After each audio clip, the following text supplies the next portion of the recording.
will take the 74th running of the Manitoba Derby. 16th of a mile to go. Manitoba is going to give Henry Wynn Jr. his first Manitoba Derby.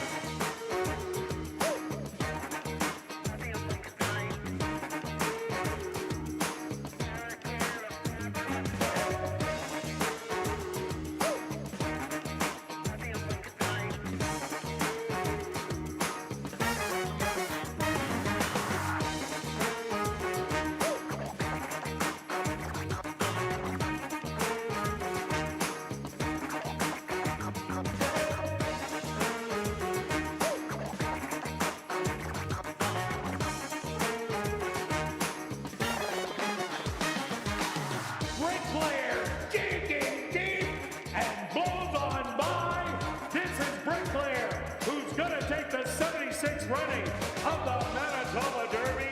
Judo with the lead with the 16th of a mile to go. Judo taking the Harvey Warner Manitoba Mile.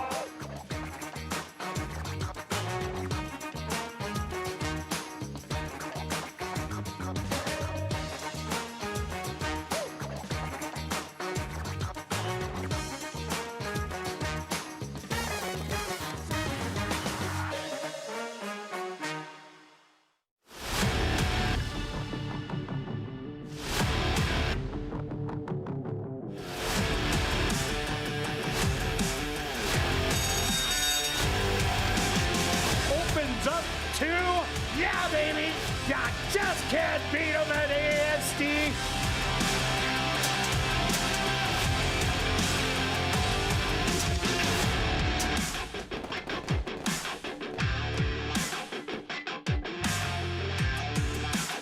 The Manitoba Jockey Club acknowledges that we are on Treaty 1 territory, and the land on which we gather is the traditional territory of the Anishinaabe, Cree, Anisininew, Dakota, Lakota, and Dene peoples, and the national homeland of the Red River Métis.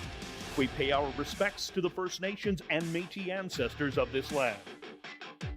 And welcome everybody to ASD Live, brought to you by Manitoba Liquor and Lotteries, Day 7 on the racing calendar. Let's take a quick look back at last week's racing action. Who was hot? Well, on the jockey's side, on Wednesday it was Siobhan Townsend who scored the hat trick. The previous day, Tuesday, it was Sven Balrup who also scored the hat trick. So the two of them are in a logjam on the top with 7. Antonio Whitehall was shut out, but he's right in behind with 6. Dario Dalrymple and Siobhan Townsend is now up to 4. Javanil Patterson also had 2 wins, as did Tyrone Nelson. On the trainer's side, Jerry Gorno led the way with 3 wins, 2 on Tuesday, 1 on Wednesday. Wednesday had 7 different trainers win. Jason Homer won 2 races, 1 on each day. Steve Keplin Jr. won 1 each day. Michael Nault, 2 on Tuesday. And Wendy Anderson, she's up on the trainer standings with 4. She also had 1 winner last week. Stretch, what did you see on the track last week? Well, yeah, thanks for joining us. We got the 3-day week. Exciting to kind of go through it. 21 races. Yes, very good. So the season kind of started off with the shorter races as usual, of course. Very chalky. And then the last week and a half, of course, the races have stretched out. We've seen some long shots show up. So that's it kind of expected. Interesting on comparing Tuesday to Wednesday's card. Tuesday's card was actually kind of like all the previous ones, about 4 to 5 lengths slower than the par times, whereas Wednesday was the fastest card on the meet so far. So just quickly recapping, we always say this, don't compare days, especially those 2 days. You're going to see some certain times, oh, that horse must be great, while it was a faster track. And you know what? I get caught up in that when I'm betting simulcast, looking at other horses. Well, the week should be the same. But even though there is no rain or anything, it does change day to day. Yeah, I don't know why that ended up. So you asked me the question last Wednesday. What kind of figures did you have for Prime Suspect? Yeah. And I thought they were good. Just They sizzle. were that 111 good. and change. Manitoba Derby numbers already would be ahead of some of the ones that entered in previous years on maybe not the top selection, but already. So that was the first fastest. The second fastest was I Am in Control, the filly. Oh, yeah. In that race. And then third. She was a non-2 lifer in a first level allowance. Well, I think she certainly can run right back. If she will at about 1 to 5. Yeah, fair enough. And the third best was really Rallis, who finished second to Prime Time. Another 3-year-old. Yes, exactly. So really pay not attention. Prime Time, but you got half the name right. Yeah. Prime Suspect, Prime Time. Prime Time TV did win the Derby. That's what I was actually 100% what I was thinking of. So that horse would not. Yes, Prime Suspect, because I just cut Prime and I. We just go back. Okay, there we go. So we've got so just kind of watch out for the times and. Yeah, I'm ready to go. We got stake races all week, starting on Tuesday and Wednesday, correct? 2 each day. Nice. Very good. Okay, let's kick this off with the $7,500 claimer for 3 and up maidens. They're going to go 5.5 furlongs. Number 3, Run Mateo Run, the ownership. Black Diamond Stable and Kenneth Lee Gardapi Stretch. Who do you like? Yeah, compact field. I think there's some pace to run at, and that's why I went with my top selection. The 3-horse is a 4-year-old, not flashy works, but I think could potentially get the best trip in here. I think potentially there is a duel between the 1 and the 3, and so I think the 5 just kind of sits back and tries to take a run at them late. I don't disagree with your top selection. I see why it is there. I just think the 3 might get the better trip. Yeah, I don't see the duel happening in here like you do. And that's why I ended up going to number 5, Cash Flow. A stellar workout coming in. 101 breezing out of the gate. And came off of back-to-back second-place finishes. Going 7.5 and 6.5. That was down at Century Downs in Calgary, Alberta. And this horse has yet to do anything wrong. I just like that it's speed. I think Red Dirt Alley, the other one that you think is going to get locked up in the speed duel, doesn't quite have enough speed to go with it. So I think if it does get the jump, it can go all the way. For sure, and also a 4-year-old as well. I do like that one, your top selection. And as you mentioned about the 1, yeah, it may not have the most speed. I just think this horse is, the last 2 races at this level has running. Basically has the race shape. I think if press or sit back, could get a jump on my 3, or if the 5 can't get away and try to steal it. But I think it's between those 3. It just depends on how the race shape goes, but I'll go 3, 1, and 5. Yeah, I'm with you, but Red Dirt Alley, the 1, has run against older horses in its last 2 starts. So it ran well in both of those. So definitely a big factor. I'm 5, 3, and 1. Now we're going to carry on to race number 2, a $5,000 claimer for fillies and mares 3 and up that are non-3 lifers. They're going to go 5.5 furlong stretch. What about here? Well, 1, 2, 3, 4. We got them all. We've got them all. I think they can all win Correct. this race. 100% with you there. Very tough race. Who is the speed? Who did you go with the speed? Oh boy, I had such a hard time thinking, is it going to be stilettos only or a mass money? But Mystery Dances showed speed on occasion. The only one that hasn't showed speed is Dogwood's Millie Jane, because even by request in previous races has gone out. So I had a real hard time in who's going to go to the front. But what I do know, that first quarter will not be fast. Dawdling? Dawdling. I thought the 1 might be the speed. And so that's why it ended up to be my pick. If you look back, this horse has got the lead, but then it comes off the pace. So it's one of those, what are they going to go with? Has to break well. Big drop in class down to that 5 level. That's the right spot. I think the horse can, if not get the lead, at least sit close. And that's what I think you kind of need to be here, just because of the dawdling pace. So I'll stick with my 1 as a top selection. Yeah, I ended up going to number 4 by request. This horse has been working well for the debut. I looked at this horse, ran 16 times last year, did not get a break. At the end of the season last year, this horse ran some really good races. They were closing efforts against huge favorites where it just wasn't going to beat them because they were all dropping in. They ended up taking their turn winning. So by request, got the little bit of a shuffle. I think is nice and freshened up. And with this race being so wide open, a horse like this might be able to get 5-1. Absolutely, and I do like your pick. It almost made my top 3, so it makes a lot of valid points. We've both got the 5 in the second spot. I did like this horse a little bit last time, and I think we both had it in our pick 3 that day to make it pay. We definitely did. It was $30 horse. Yes, correct. First race. Now, this race was not a fast-run race. I think the horse is going to improve. I think it has to improve to win the race just because it was a slower time. Take a look at who ran third in that race, came back and didn't run that great of a race. So that Well, it ran third. Amplify just went on by. Dreaming Out Loud won. Amplify just got by in the final stride. So it still ran third. still ran third at a But it lower wasn't a level. great race, I agree with you. That's what I was going with, yeah. Also like the 5 that had a workout since. I always like when they run a race and then run a workout even after a win. So I was impressed with that. Yeah, another horse I like in here, number 2, Mystery Dance. If you go back to last year on this horse, first time out, this horse trailed throughout, showed no interest at all, and then almost blew up the tote board, losing by a head at 35-1, and was only sitting a couple lengths off it. It ran absolutely lights out in there, and that was a way tougher field than today's field. So if Mystery Dance can come back with those kind of races, I think it's another good long shot. Yeah, for sure. And my long shot that will not be on the lead is the 3, gets that extra half furlong, and just maybe the other 4 could be across the track trying to battle, not necessarily fast, could be sitting back. And then you just never know what you get with this horse. But I think that one of those every now and then runs that big race, and that would be good enough to be at least in the top 3, 1, 5, and 3. And I'm 4, 5, and 2.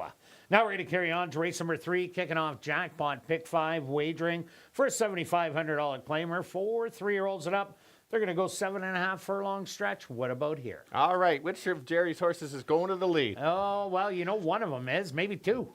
If Jerry could call me, text right now, let me know. I could give a lot more insight on this. But anyway, nope, never did. Well, we know that Amazon's not going to the lead. Amazon is not going to the lead. The left side of the page, Correct. not a lot of speed on there, I but they agree. could show speed. They could show speed, but the right hand is all Jerry's horses. Yeah. So I ended up going to the 4 as the horse that potentially could show the most speed. If you look, showed speed at Santa Anita, was entered in the Los Alamitos races in sprints and stuff, and there's always speed in those races. Yeah, 1,000 yards. Correct. Wow.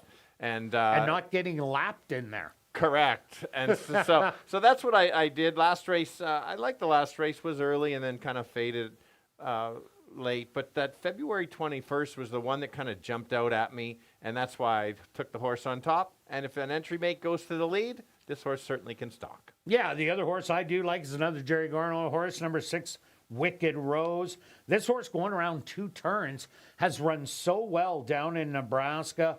3 or 4 outs ago, got the win easy as it went to the mile, then went 1 mile and 70 yards, ran a really game second, then ran second again, going 6.5. They stretched it out at Legacy to 7 furlongs and just got up to win by a nose. I think this one, Sheldon Chickness has rode it 2 outs ago to that second place finish. So I think he's just going to stalk, sit there, try and pounce late. A great 1-2 punch for Jerry Garneau. For sure. And I'm taking a bit of a chance on the 5. I think this horse, if you look, has gone gate to wire going at 7 furlongs. But interesting thing is at 7.5, the horse has not won. What do your numbers say at 7.5, 3 starts, 2 seconds and a third. Yes, hasn't won, but it's interesting. Close. Interesting. So they and the DRF has different numbers, and there's 28 starts. Must be a mile or something. well, they go 7 and 7.5. They mix it together Okay. on DRF, where on the program, it's always just that distance. Okay. I think this horse can sit close. I thought the 4 wins a little bit more than the 5 at this distance, or can. So I use that one second. And the other horse I use, a long shot, Sarah's Vision, the 2. Why? Well, I like Wicked Rose, the 6. They've taken turns beating each other. Was Sarah's Vision was the big favorite over Wicked Rose, got the job done. Then they reversed fortunes, and Wicked Rose got the better of Sarah's Vision, and that was going short, 6.5 furlongs. So I think this horse could show remarkable improvement off that 8th place finish. So I don't mind throwing some bombs in. And I got Amazon. Oh, Of no. course I've got Amazon Of in. course. So of course, there's no way I was going to leave. I should probably have the 6 in there, but it's Amazon. Yeah, you got So Amazon instead. The horse showed me something, was close early, made a move, and then faded. That's fine. Sharp workout since getting the 2 turns. That's what Amazon's all about, 2 turns. Absolutely. And so if they're not as big a fan of the Amazon as I am, I might get a better price, but I still think it's 4, 5, and 1. And I'm 6, 4, and 2. Now we're going to carry on to race number 4, kicking off $50,000 guaranteed pick 4 wagering with an allowance race for fillies, mares 3 and up that are non-2 lifers. They're going to go the 6 furlong stretch. What about this one? Yeah, there is going to be a big favorite in here, but I don't think this horse is an absolute slam dunk in here because I agree. Yeah, I think there's lots of runners in here, and if they step up a little bit, I had to put this horse as a top pick. She made it look so easy last time. Take note, again, another horse that it beat didn't run that great last time, and that horse is kind of a speed ball that... Off the payroll he's talking about? Yes, yeah. Thank you very much. And we'll see how that is, but nothing against this horse whatsoever. I think the buyer, if you're looking at the buyers in the form, I think they're inflated buyers, so you're going to get a lower price because of that inflated number. Horse absolutely can win, but at $3, it's top pick, but I'm taking a few others. Yeah, no doubt about it. And we're both on Nickety Split for second. Ran such a good race last time. Tapped the parlay, was loose speed, and ended up hanging on for the win. But it was such a gutsy effort by Nickety Split, getting that 1 start under the belt. Now should move forward off it. It's a 4-year-old against a whole bunch of 3-year-olds in here. The one the right way, let me point out, does run on first-time Lasix today. But the way Nickety Split ran, if there is a battle, we'll be rallying with Steal Your Soul the 6. Maybe get the better of it. I'm with you, and just one thing to add, you got all the key points, is it was a really good gallop out and actually passed the winner about less than half a furlong past the wire, so I did like that and a wide trip. Let's go to the 3. This horse had that tough post, ducked inside, did run around and then rushed up, and I think that hurt her chances at the end because of having to rush up. I think the horse is going to improve, can sit relatively close, maybe try to get the lead. So I had to use that as my bit of a price horse, but in a nice race, 6, 2, and 3. Yeah, the other horse I used, number 4, Stay Liquid. What a debut. It was only a 5-horse field, but went to the front and easily wired them. That was 3 to 5-year-old maidens. The comeback race was a much tougher non-2 lifer. The gate was full with 12. Tried to show speed in there, but that was on the turf. And they went 21 and 2. That was just too fast for Stay Liquid. Will like this field a lot better and might go a long way. So I'm going to give you 6, 2, and 4. Now we're going to carry on to race number 5, a $10,000 claimer. 4 3-year-olds and up. They're going to go 5 furlong stretch. What about this one? What's the opposite of a dawdling pace? Oh, this is going to be wicked. They're going to be a cutthroat duel in here. Exactly right. So that's why you watch the fractions, understand how race shape goes, because I think there is going to be a lightning quick, or in this case, wicked pace duel up front. I like the term. Probably looking at the 2. How do we both have the 2? It looks like this horse is a miler, but they're only going 5. Take a look at the record. 6 of 8 in the money, going the distance. This horse has the right running style. This horse can be within 4 lengths. Watch out, can run them down. And Kirt, you've got a great stat to tell me about. Yeah, I took a look at Tis Romantic. After I seen that, I get to pull up lifetime PPs. So what do? I pull them up. Well, this horse in the first 3 years that it ran, all of its races were at 5 and 5.5 furlongs. Gulfstream, Aqueduct. It was at the show. And it was running wins, seconds, and thirds, and always forwardly placed. Looks like it might have lost a step being on the front end, but has that ability to come off it. Had that good win last time out at Woodbine. So I was all over this horse, and you should get a pretty good price, as there's others that you could play. Yeah, and the 1 almost was my top selection in here. Again, this horse can kind of sit back. I thought it was a really good ride last time because there was speed in front and then kind of took over. I think if the same trip happens, can sit back, certainly can win again and get the jump on the 2 because we know the 2 is going to still be farther back. It's just all about the start, getting position, and not getting trapped in that duel, just to see how the positioning had to include that one. I also use number 5, Rags Royal Prince. Yes, it is another speedball to go with the 4 and the 6 in here, but Rags Royal Prince has taken a massive drop in class. It was at the 2nd level allowance, misses the 1st level allowance, and goes to the open 10.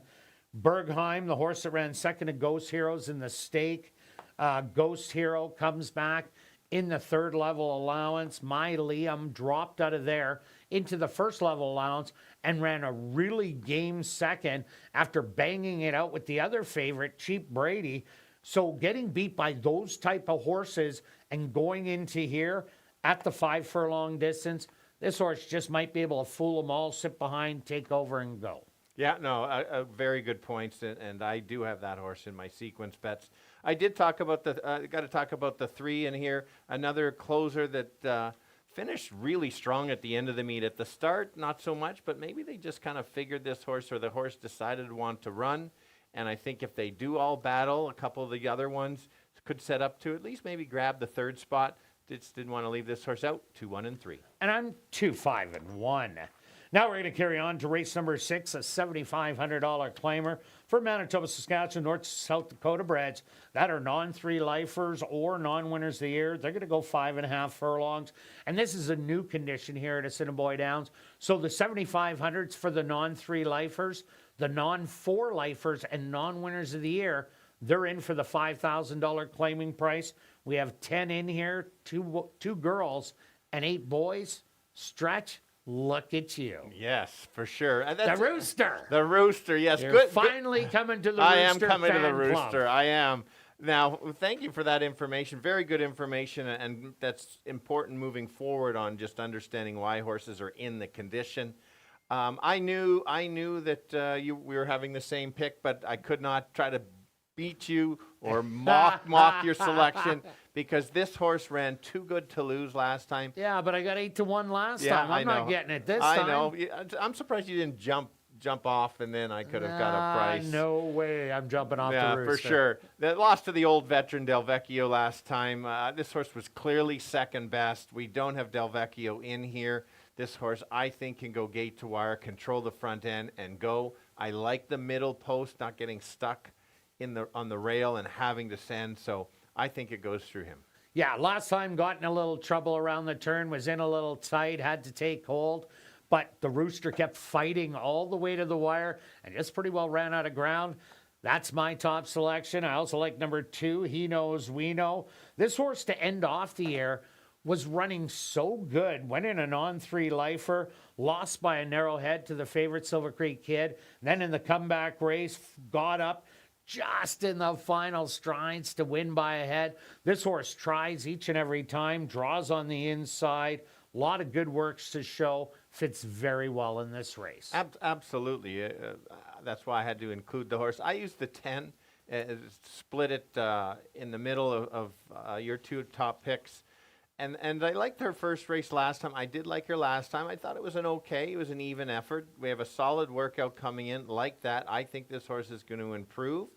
I think if the 6, somebody tries to battle and this 10 gets in some positioning, maybe has a shot to beat the 6. But if not, certainly be right there, and maybe the 2 and 10 battling it out for 2nd. Yeah, and a nice little bomb to throw in, number 5, Little Eddie. This horse fooled me a couple of times on the wins last year. You would have got 15-1 on one of them. And then it was 2-1, and where I liked Hibernation that race. But Little Eddie ran an even race last time out. I think we'll take that and move forward off it. This horse wants more distance. Well, it only gets a half a furlong today, but that can mean absolutely everything. I like horses at 30-1 to mix in, so I had to put them right there. Yeah, so I'm 6-10-2. And I'm 6-2-5. Now we're going to carry on to race number 7, a $3,000 claimer for 3-year-olds and up that are non-winners of the year. They're going to go the 5 furlong distance. Scratch number 6, Ride 'em, Stretch. Another great 3,000 non-winners of the year. It absolutely is, and this is not a non-winners. And pay attention because of the waiver claiming. Some of these horses are going to jump up to 55 and maybe lose in here because it loses to one of the top horses. They can still win when they move up because this is not a normal non-winners. So make note of that. There's some tough ones in here. I decided to take a bit of a chance and go with because it's 5 furlongs. I went with the 7. And that's kind of the key for me. I think he is the speed of the speed, and can you catch him if you can? Those fractions are so quick that it is going to have to handle some pressure. But if it goes those fractions, it wouldn't go those fractions here. But in comparison, I think that this horse might be able to steal it. We'll see how the track plays out too. Yeah, it'll be interesting because what a drop. Claim for 75 US, in for 3,000 Canadian.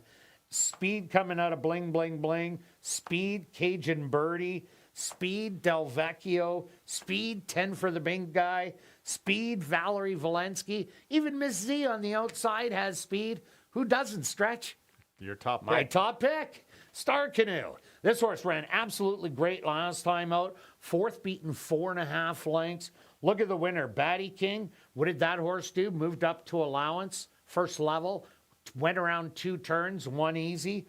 The horse that ran second, Valley Victory, also jumped up to allowance the same day, but sprinting, and ran a very game third in there. Ship Boss, it jumped up, tried to show speed, but didn't work.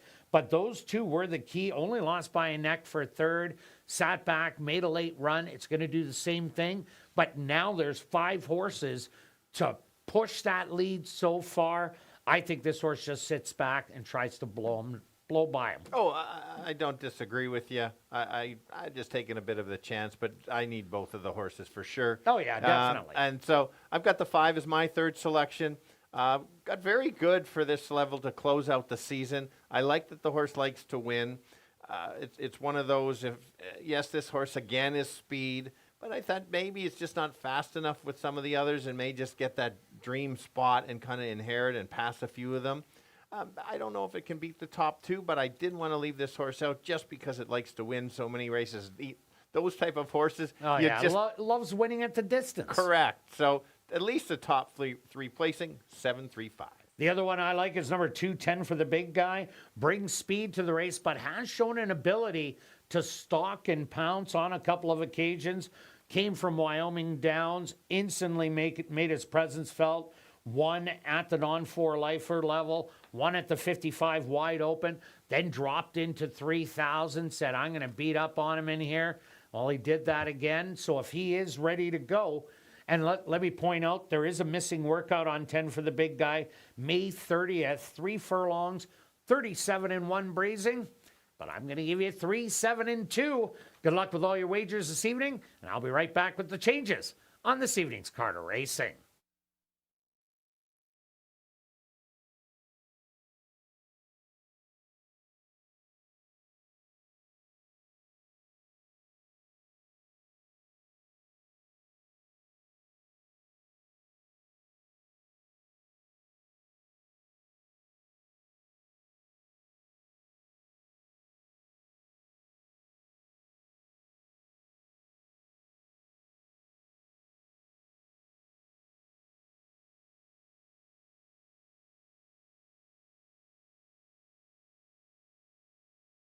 And if everybody can get their pens and programs ready, here are the changes on this evening's 7-race Carter Racing. Turning your programs to race number 1. Number 3, Run Mateo Run. The ownership should read Black Diamond Stable and Kenneth Lee Gardapi. Now turning your programs to race number 2. Just a couple overweights.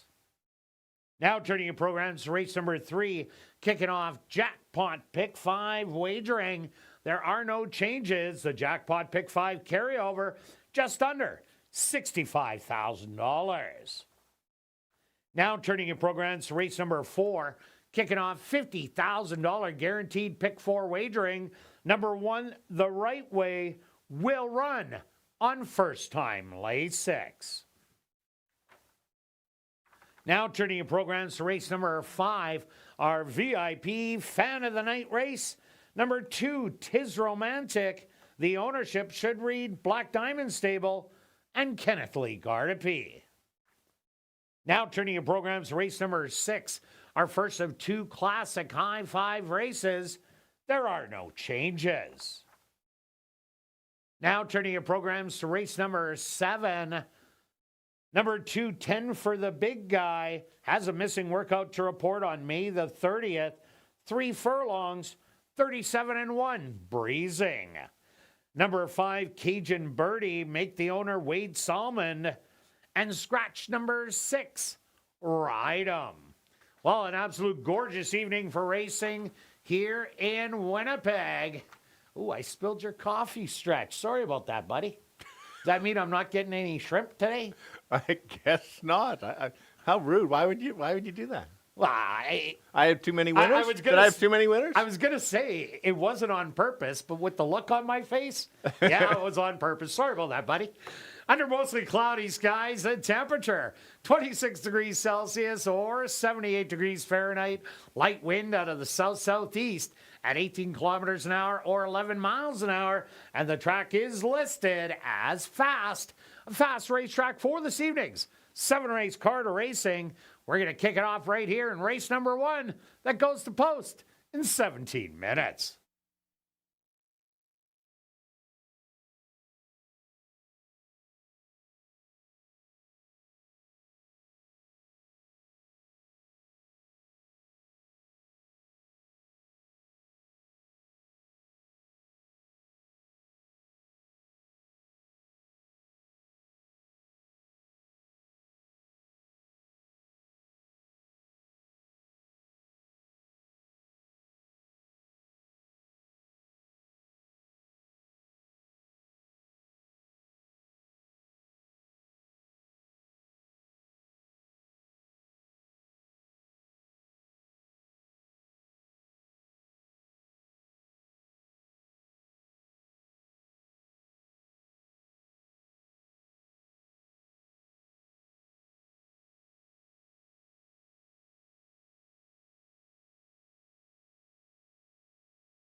And be sure to enter tonight's VIP Fan of the Night and $10,000 lucky long shot draws.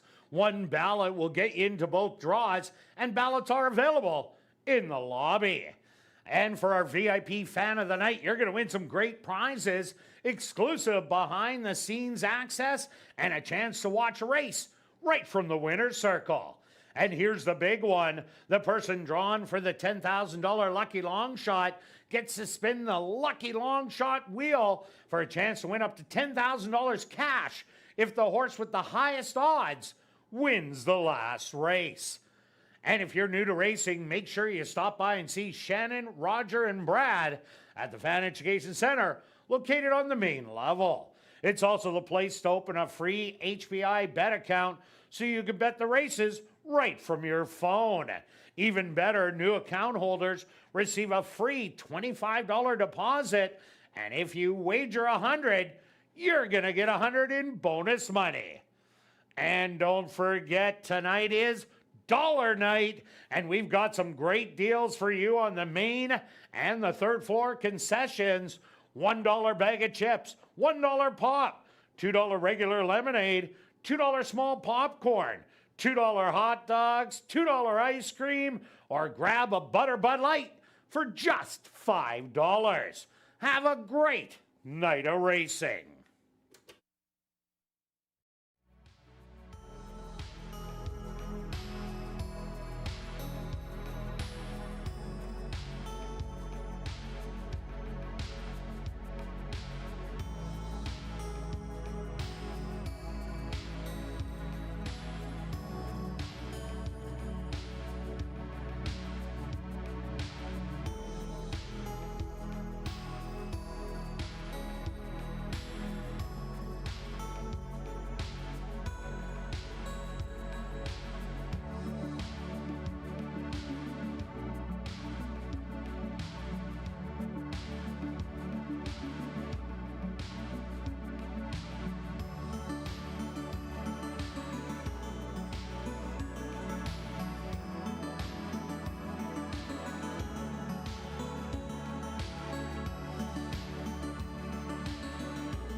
And welcome down to the paddock for race number 1.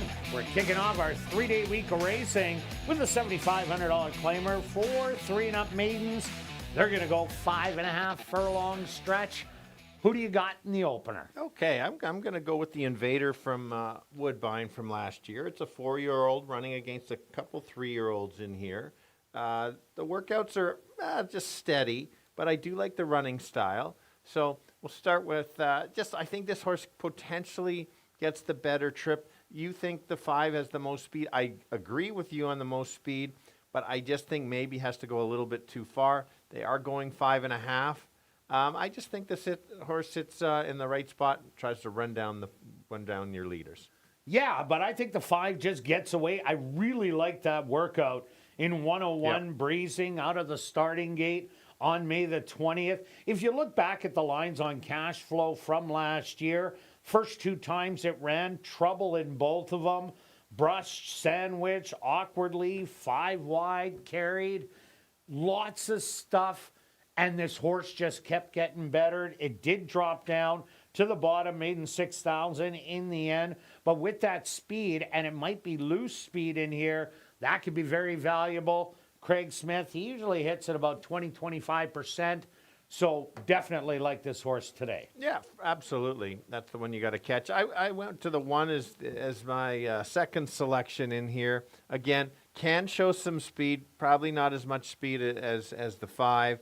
But I think this horse can sit close enough. A couple starts, one at Lone Star, one at Sam Houston, most recently. 2 back at Sam Houston's pretty good, kind of pressed and ran evenly. That could be the same case. If maybe the 3 and 5 need one, this would be the one that could just kind of inherit and keep going. And I like that this 3-year-old is running against older horses in its last 2 starts.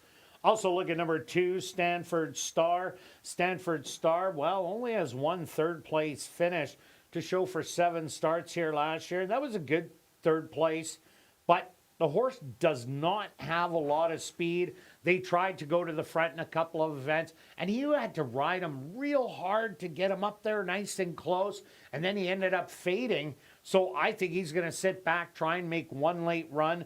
Jason Homer won 2 races last week. So totally not out of the question, but don't expect it to be sitting near the lead. No, correct. And let's take a look at the 4. Here's your unknown. It was in only a field of 3. It was special weight, so they had tried something there. You're adding Lasix as a gelding since. That 1 start is almost irrelevant because it was just that 1 start to try to get a race. The workouts are steady. This horse has been working for a while. I think every reason to improve. You're just not sure what you're going to get. I think I need at least 7-1, but it's one of those type of races. Not a surprise if it won. Not whatsoever. All right, let's go to our wagers here in race number 1 stretch. What do you have to kick it off? Very simple. 40 place on 3. Well, that is simple. I'm going after, well, you know, we got the prime pick Yes, 3, prime pick and 3. it's Good call. rolling all night long. So I'm going to go after it. Why not? Take the 3, 5 in here, and then I'm taking the 2 and 4. Rounding it out with the 4 and 6. You got to times that by 3. So that's going to be $24. Good luck with all your wagers here in race 1. And we'll see you back for race 2.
horses are on the track for race number 1. They're going to go 5.5 furlongs for $10,000. Number 1 is Red Dirt Alley, owned by Henry Witt Jr., trained by Jerry Gorno with Neville Stevenson. Number 2 is Stanford Star, owned by Homer Thoroughbreds, trained by Jason Homer with Javadil Patterson. Number 3 is Run Mateo Run, owned by Black Diamond Stable and Kenneth Lee Gardepy, trained by Tom Gardepy Jr. with Tyrone Nelson. Number 4 is Tudu Corazon, owned by WRA Ventures, Anderson Livestock, and Hillside Farms, trained by Mike Taphorn with Ronald Alley. Rounding out the field is number 5, Cash Flow, owned by Dialed In Racing Stable and Lucky Diamonds Racing, trained by Craig Smith with Rashad Knights. Rolling doubles and rolling prime pick 3s, kicking off here in race 1. They'll go to post in approximately 4 minutes.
Kicking off the Monday card, going 5.5 furlongs, all 5 of them looking for their first lifetime win.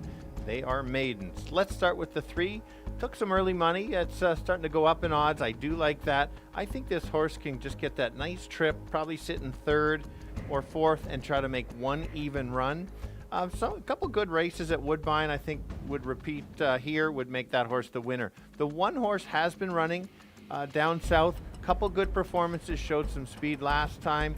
2 starts ago was a nice race, kind of sit back. The 5 is a current favorite who has added blinkers, and when you add blinkers on a horse, that usually means go.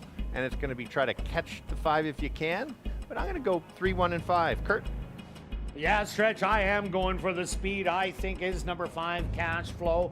Early on in the career, in its first 2 starts, got in all kinds of trouble, then ended up dropping down to the bottom and ended up showing really good speed, but also an ability to stalk and pounce where it only lost by a neck in its last start. As Stretch said, has the blinkers on today. That should sharpen up the speed, so I like it to try and wire them. Number 3, Run Mateo Run, comes by way of Woodbine. What are you going to get first time out? That's always a tough one to call, as these horses sometimes need one going over the racetrack, but this one does have a good running style. And number 1, Red Dirt Alley, has been running in the restricted races down in Texas. We've had several come up. Some do good, some do bad. This one has been a little bit of a fringe player, but I'm going to give you a 5, 3, and 1. Good luck here in race number 1.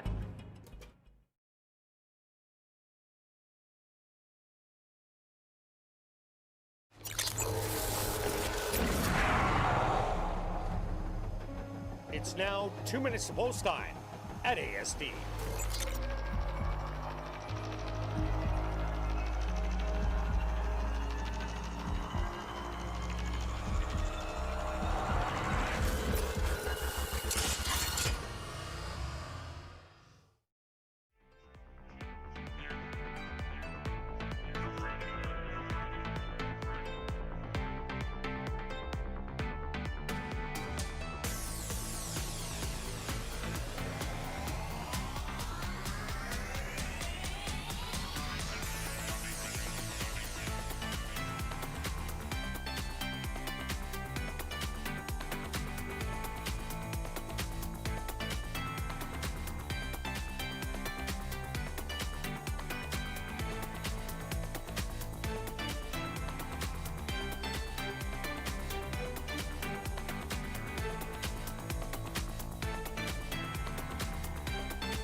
It's post time.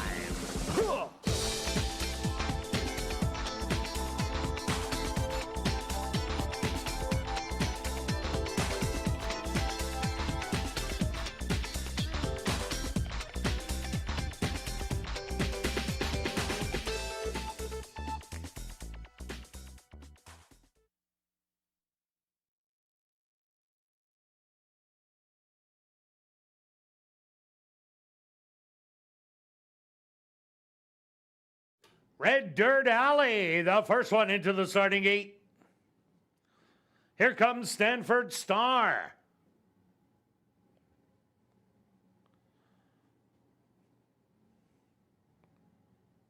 Run Mateo Run from the middle, walks up and in.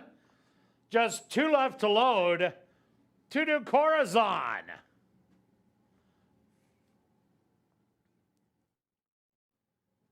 And now just waiting on our current favorite, Cash Flow. At 3-2. They're at the post. And they're off. Stumbling at the start was Stanford Star. On the inside, Red Dirt Alley away alertly. In between horses, To Do Corazon. 3 wide, Cash Flow wants the front end a little more and now goes up by half a length. Red Dirt Alley back to second, To Do Corazon. Sitting in third, 3 lengths off of it. Run Mateo Run. Moving up sharply at the rail, the trailer, Stanford Star, 6 lengths off of it. The opening quarter, 23 and 4. It's Red Dirt Alley on the inside, hugging the rail. Run Mateo Run with a pile of horse and now gets on through. It's Run Mateo Run. Hits the front end and opens up 3. Back to second, To Do Corazon. Red Dirt Alley coming right back and trying for one more run. The half, 47 and 4. A 1/16 of a mile to go. It's Run Mateo Run, who's going to take the opener. Second to Red Dirt Alley. To Do Corazon in third, and fourth to Cash Flow.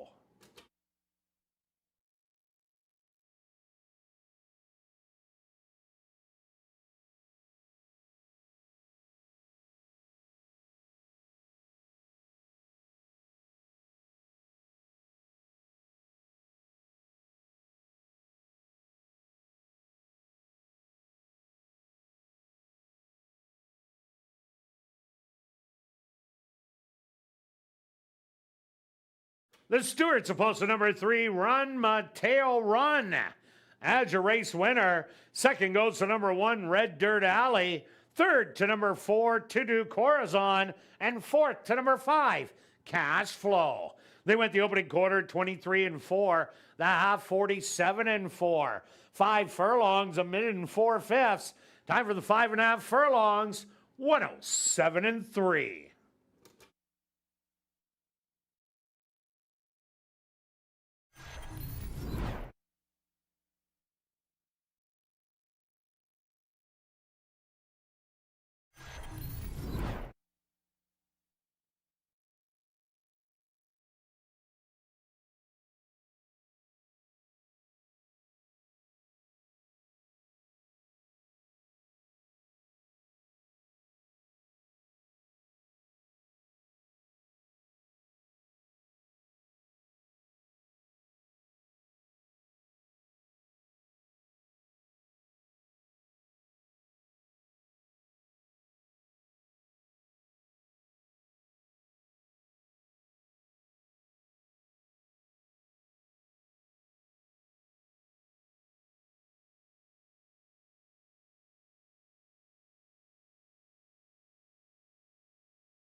Now entering the winner's enclosure, the official winner here in race number 1, that's number 3, Run Mateo Run.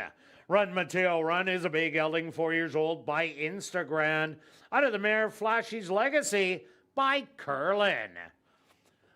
Owned by Black Diamond Stable and Kenneth Lee Gardepee, trained by Tom Gardepee Jr., and ridden to victory by Tyrone Nelson. Time for the 5.5 furlongs, 107 and 3. Race 1 is official. In the upcoming second race, there are no changes. Rollin' double and rollin' prime pick 3s. Here in race number 2, they'll go to post in 15 minutes.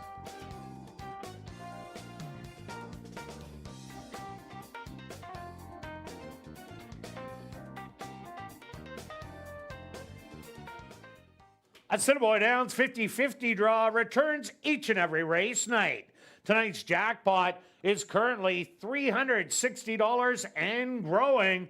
Tickets are 1 for $10, $10 for $20, $50 for $50, or $200. for $100. You can get your tickets at Guest Services, the VLT Cashier's Cage, from a designated roaming 50/50 ticket seller, or just go online at 5050.asdowns.com.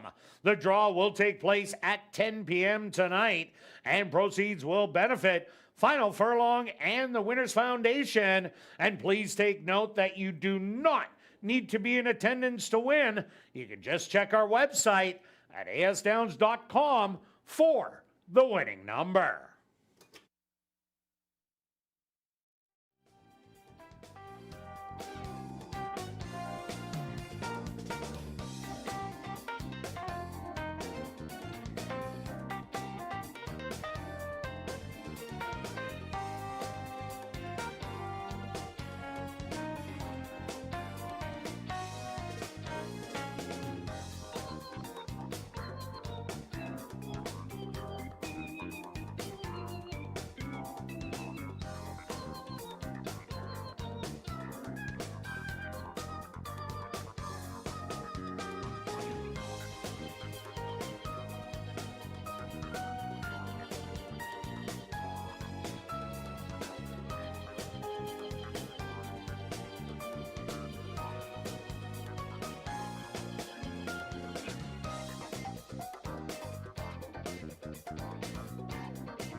And welcome back down the paddock for race number 2.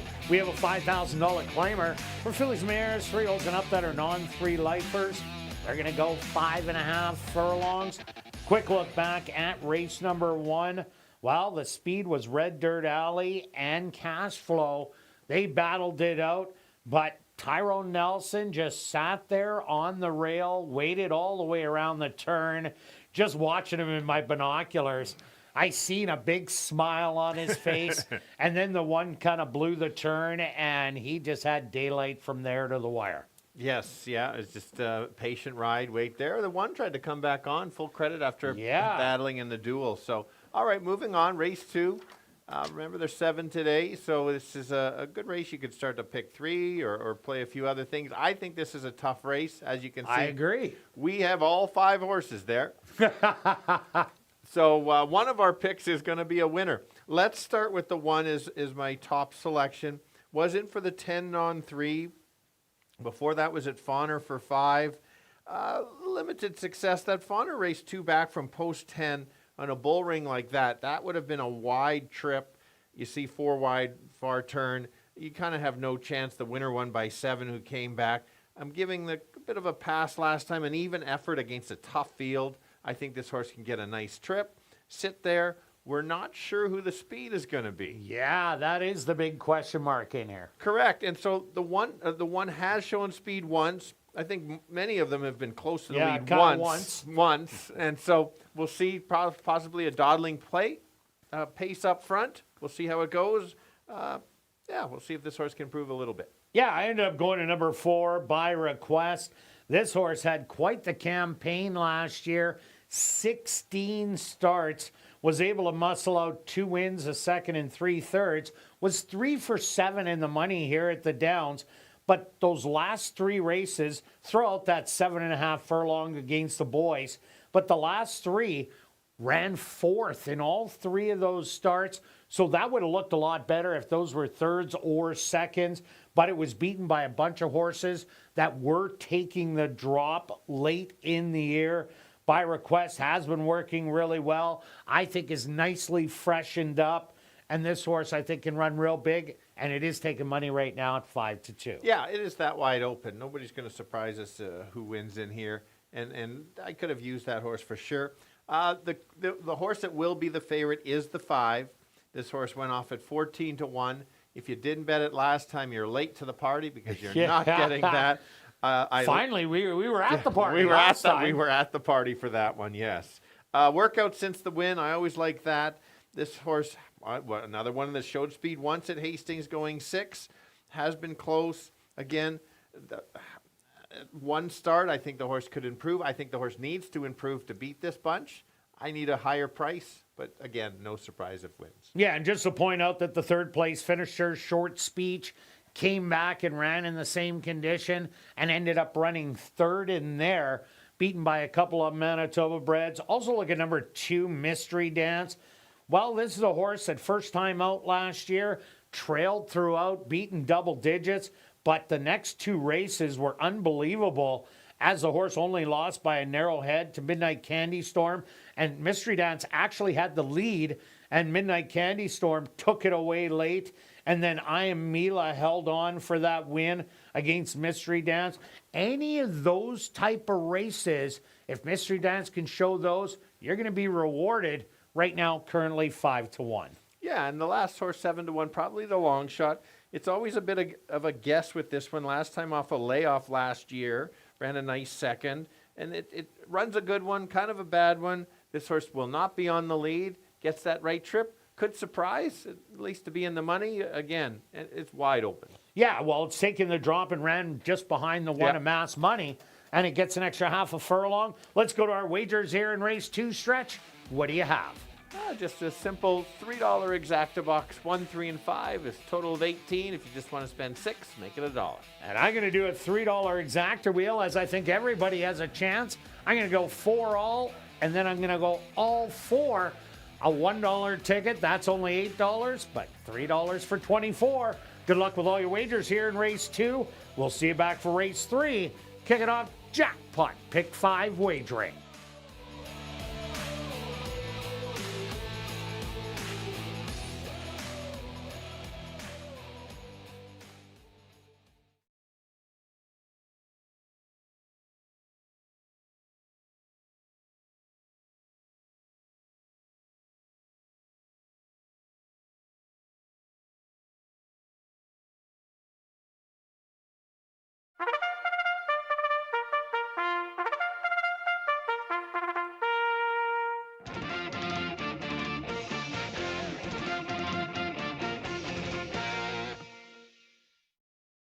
The horses are on the track for race number 2. They're going to go 5.5 furlongs for $10,200. Number 1 is Amass Money, owned by Pan Am Racing, trained by Stephen Gaskin with Neville Stevenson. Number 2, Mystery Dance, owned by Stella Racing, trained by Stephen Gaskin with Sven Balro. Number 3 is Dogwood's Millie Jane, owned by Black Diamond Stable, trained by Tom Gardaby Jr. with Devontae Prescott. Number 4, By Request, owned by Jeff Goy and Sue Cathler, trained by Jared Brown with Tyrone Nelson. Rounding out the field is number 5, Stilettos Only, owned and trained by Jessica Bell with Siobhan Townsend. Rollin' double and rollin' prime pick 3s. Here in race 2, they'll go to post in approximately 4 minutes.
This time the girls are going 5.5 furlongs, all looking for their 3rd win lifetime.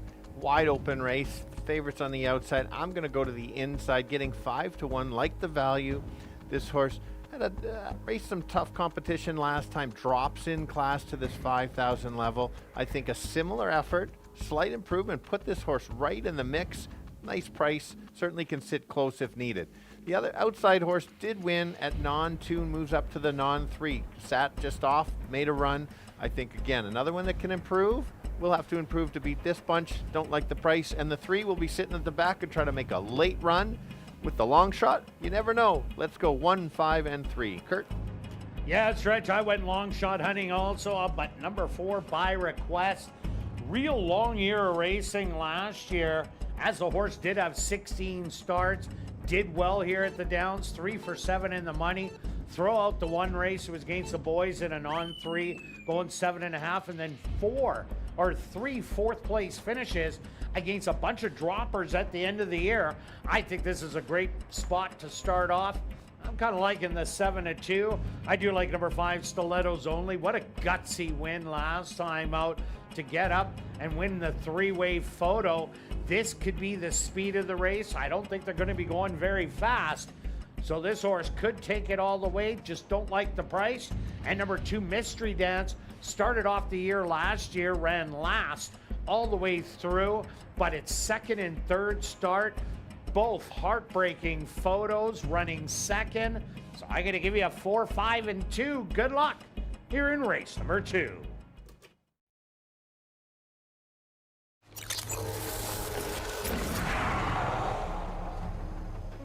It's now 2 minutes to post time at ASD.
It's post time.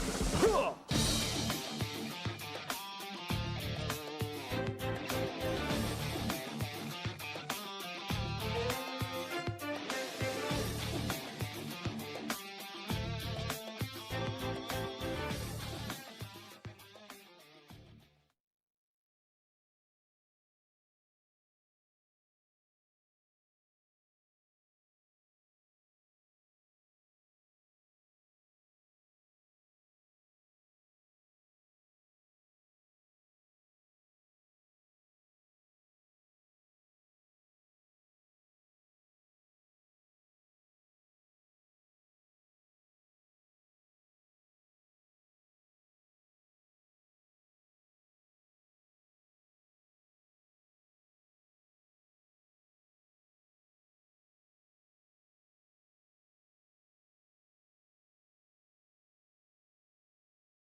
Stilettos Only is the first one into the starting gate.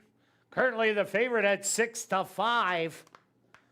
Amass Money on the inside will be the next to go in.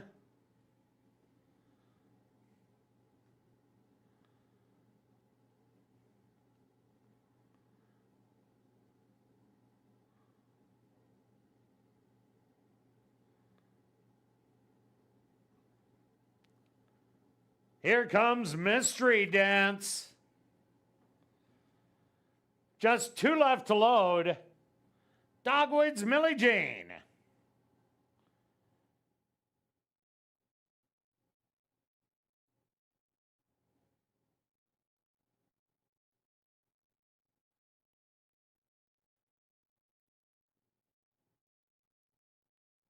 Dogwood's Millie Jane getting a little extra help from the gate crew.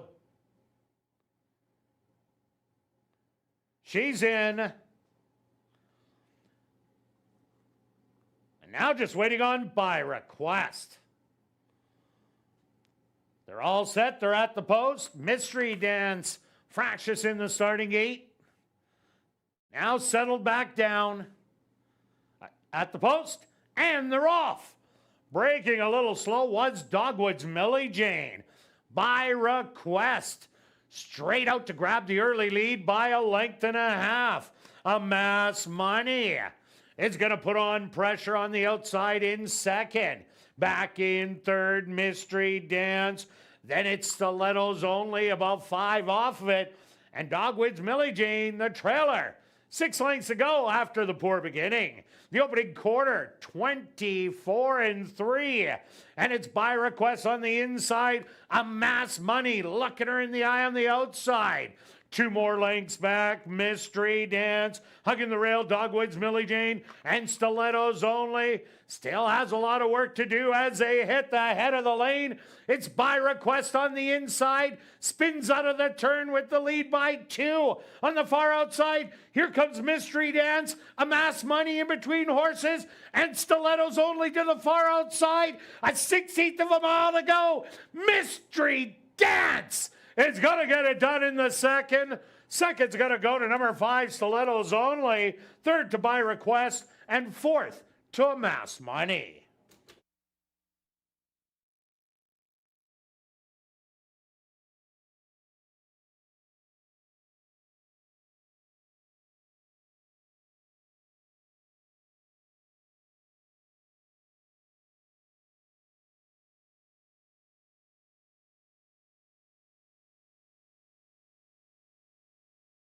The stewards of post number 2, Mystery Dance.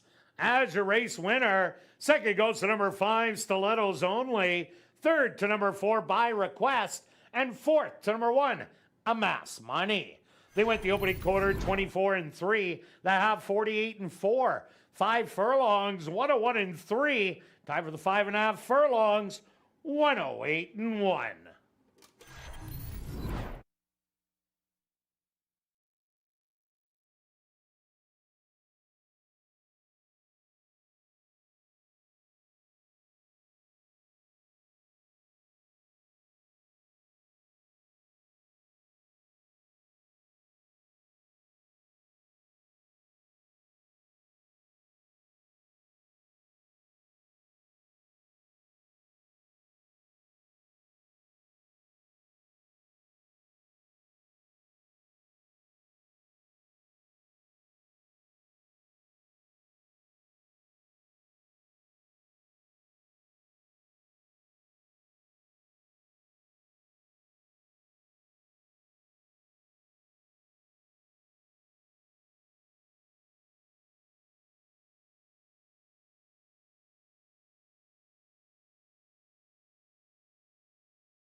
Now entering the winner's enclosure, the official winner here in race number 2, that's number 2, Mystery Dance. Mystery Dance is a bay mare, 5 years old, by Mank, out of the Mare with Its Feet by Cape Canaveral, owned by Stella Racing, trained by Stephen Gaskin, and ridden to victory by Sven Balrum. Time for the 5.5 furlongs, 108-1.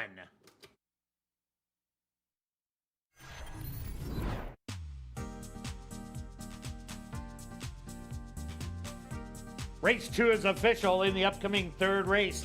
Kicking off Jackpot Pick 5 wagering. There are no changes, but we'll carry on with the rest of the changes in this evening's Pick 5. Turning your programs to race number 4.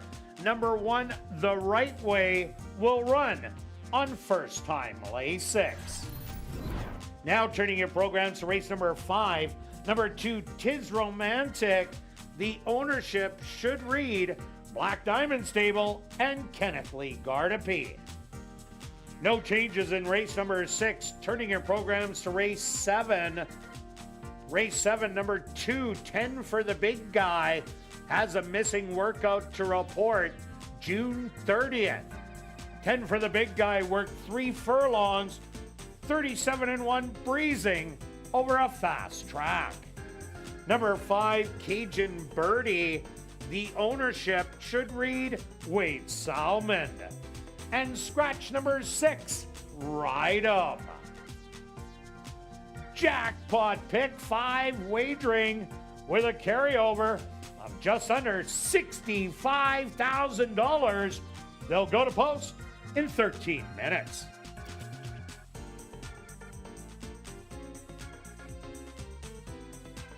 Well, Western Wednesdays start this Wednesday and will take place every Wednesday in June here at Assiniboia Downs.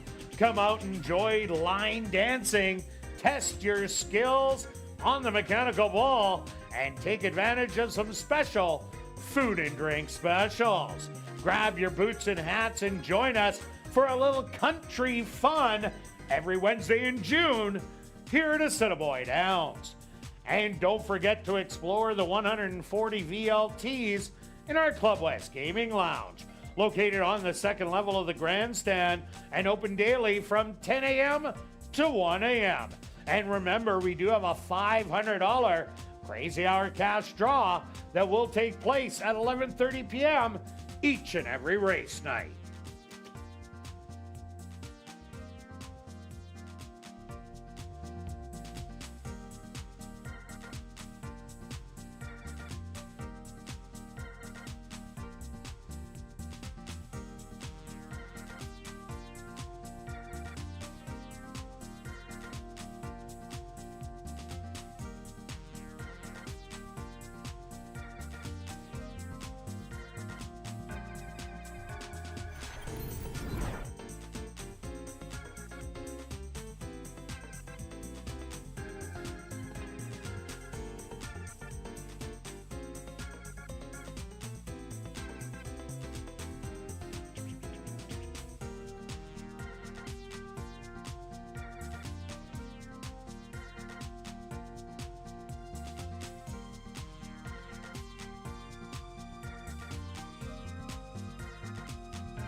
And welcome back down the paddock for race number 3 for this $7,500 claimer.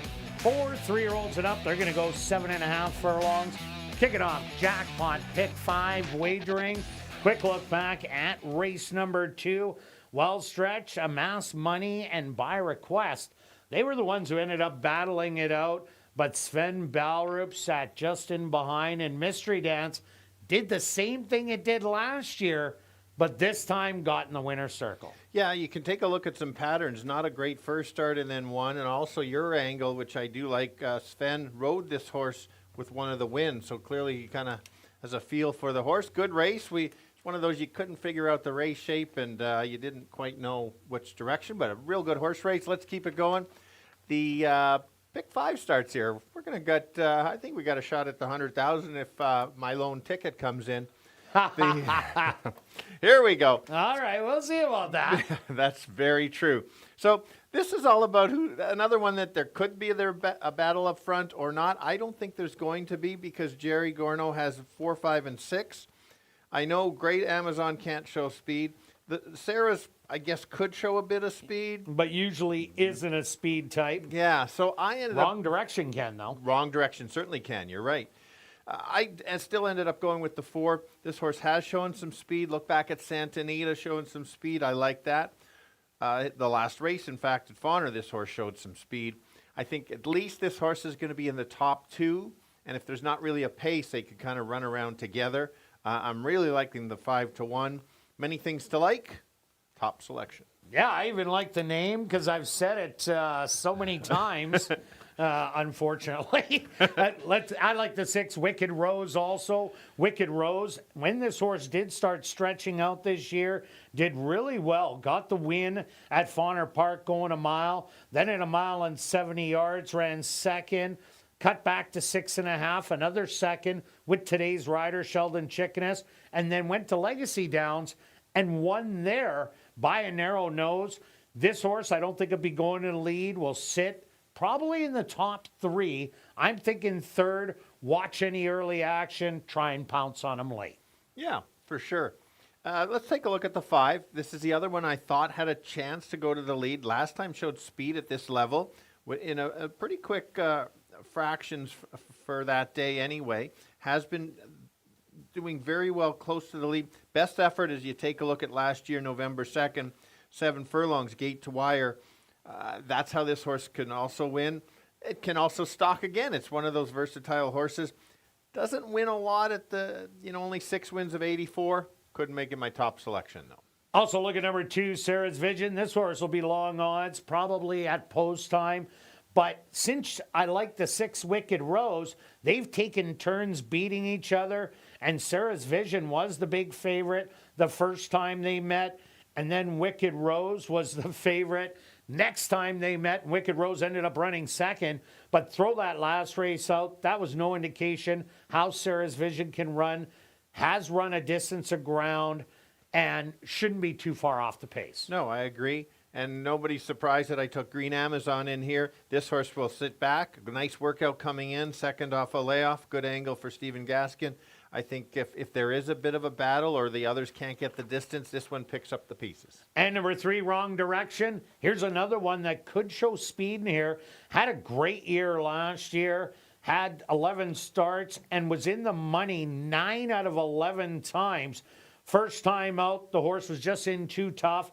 But it never really was a great sprinter, at least going 5.5. Now that they're going 7.5, expect this horse to be forwardly placed. And Tom Gardapi Jr. already won race 1 on the card. Let's go to our wagers here in race 3. Jackpot pick 5 time stretch. What do you have? Just a small ticket. And only 1. Yeah, only 1. I think it's tricky. I did key that 6. I've got a few there, and then I finish off strong. I do like the end of the card. Small exactor wheel, 4-5 with 1-4-5-6. And I'm taking 246, 26, 125, 26, 237. A lot of numbers. About a 20-cent ticket, $21.60. Good luck with all your wagers here in race 3. We'll see you back for race 4. Kicking off $50,000 guaranteed. Pick 4 wagering.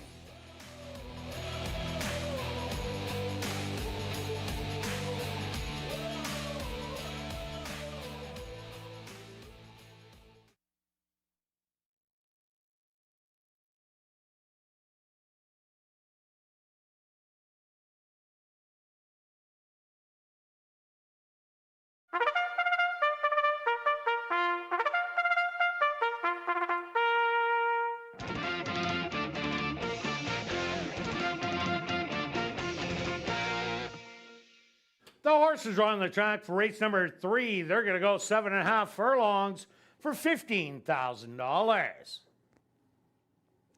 Number 1 is Green Amazon, owned by Hardball Stable, trained by Stephen Gaskin with Demario Bino. Number 2 is Sarah's Vision, owned by KCW Stables, trained by Andre Ellis with Arthur Badu. Number 3, Wrong Direction, owned by Kenneth Lee Gardepee, trained by Tom Gardepee Jr. with Devontae Prescott. Number 4, Let's Have One More, owned by Lee Delaron, trained by Jerry Gorno with Sven Balrout. Number 5, Brannigan, owned by Henry Witt Jr., trained by Jerry Gorno with Antonio Whitehall. Rounding out the field, number 6, Wicked Rose, owned by Henry Witt Jr., trained by Jerry Gorno with Sheldon Chickeness. Rolling double, rolling pick 3, and jackpot pick 5 wagering. Here in race 3, they'll go to post in approximately 4 minutes.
All right, the boys going 7.5 furlongs for $7,500 claimer. They're going to go past the wire the first turn and around again. So it's that second wire is who's the winner. Let's start with the 4. I think this horse is going to be first at the first wire and first at the second wire. This horse has the potential to go to the lead. Good effort coming from Fawner, showing speed 6, now stretches out.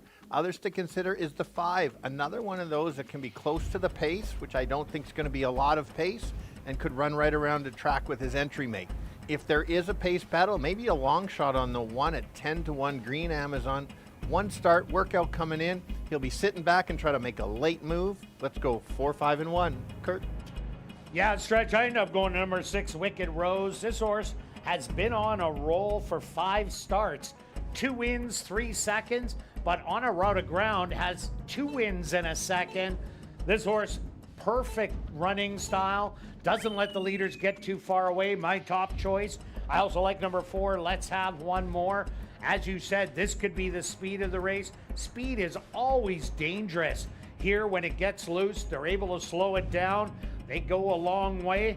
And I'm throwing in number 2, Sarah's Vision, because Wicked Rose lost to Sarah's Vision when Sarah's Vision was the favorite. Then they stretched out to 1 mile and 70 yards, and Wicked Rose was the favorite and beat the 2 Sarah's Vision. But I'm loving 7-1 on the board. I'm going to give you 6, 4, and 2. Good luck here in race number 3.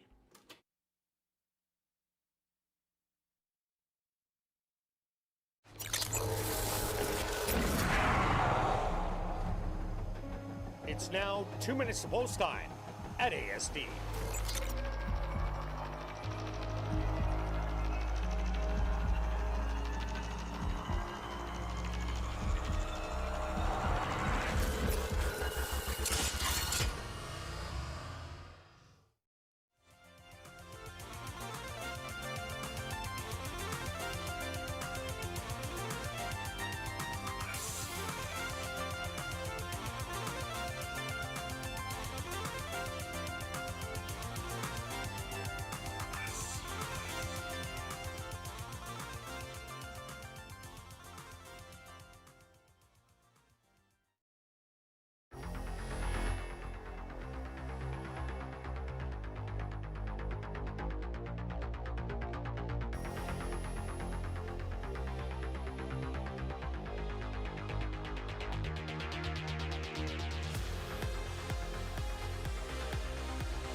It's post time.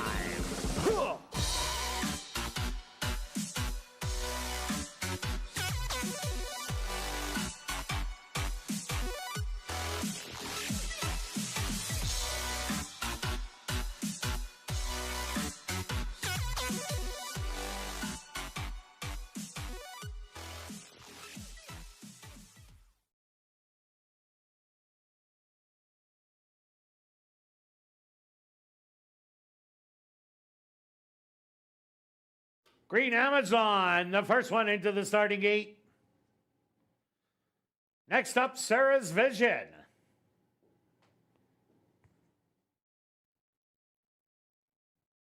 Here comes Wrong Direction.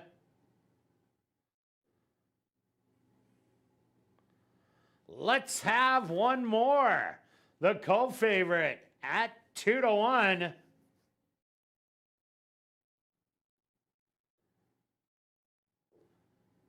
Is now in. Just 2 left to load. Brannigan.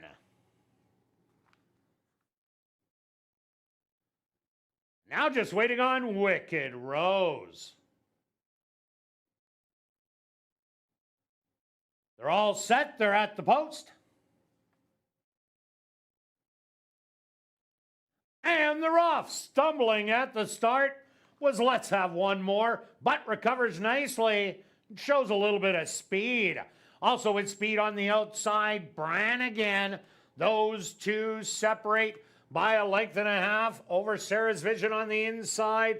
Wrong Direction on the outside. Another length and a half to Green Amazon, and the trailer will be Wicked Rose. Brannigan, now the one to cut the early fractions to a rather sluggish 26-2. Sarah's Vision. Second on the inside, moving up Wrong Direction in third. Back to fourth. Let's Have One More. Getting motivated, Wicked Rose. And the trailer Green Amazon about 4 lengths front to back as they're 4 across the track. It's still Brannigan with the short lead. In between horses, Wrong Direction.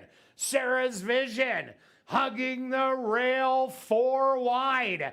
Wicked Rose, 1 more length back to Green Amazon. And the trailer, let's have one more half. 51 and 4. They hit the head of the lane. On the inside, Sarah's Vision.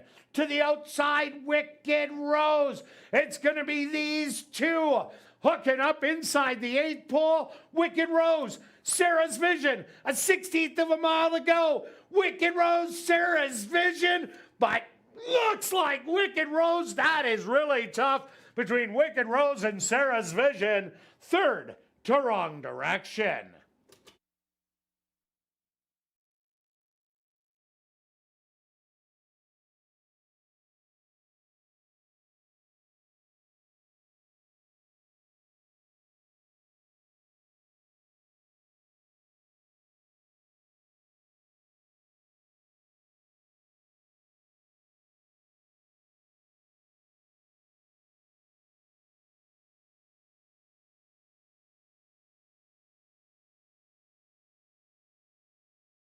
The Stewarts have posted number 6, Wicked Rose, as your race winner.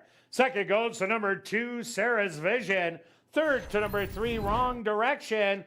A photograph has been called to determine the 4th place finisher.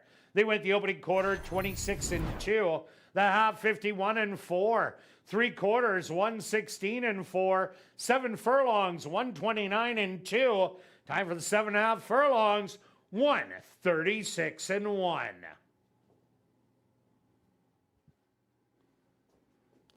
Results of the photo show number 1, Green Amazon, finished in 4th.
Now entering the winner's enclosure, the official winner here in race number 3, that's number 6, Wicked Rose.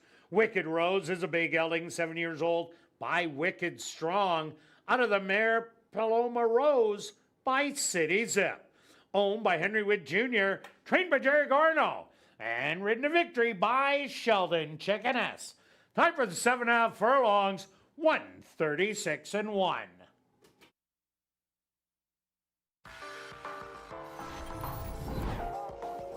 Race 3 is official in the upcoming 4th race. Kicking off $50,000 guaranteed pick 4 wagering.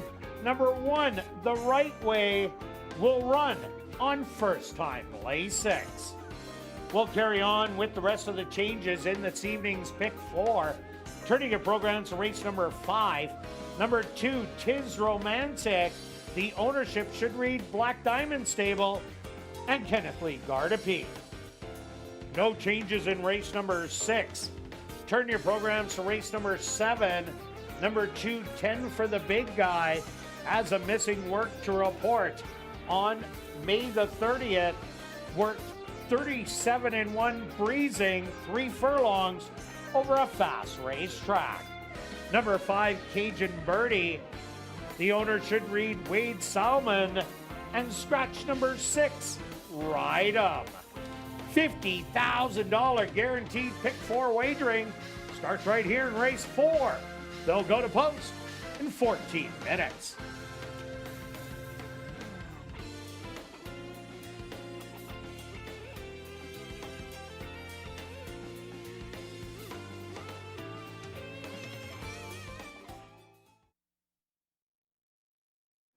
And ladies and gentlemen, we've drawn our VIP Fan of the Night.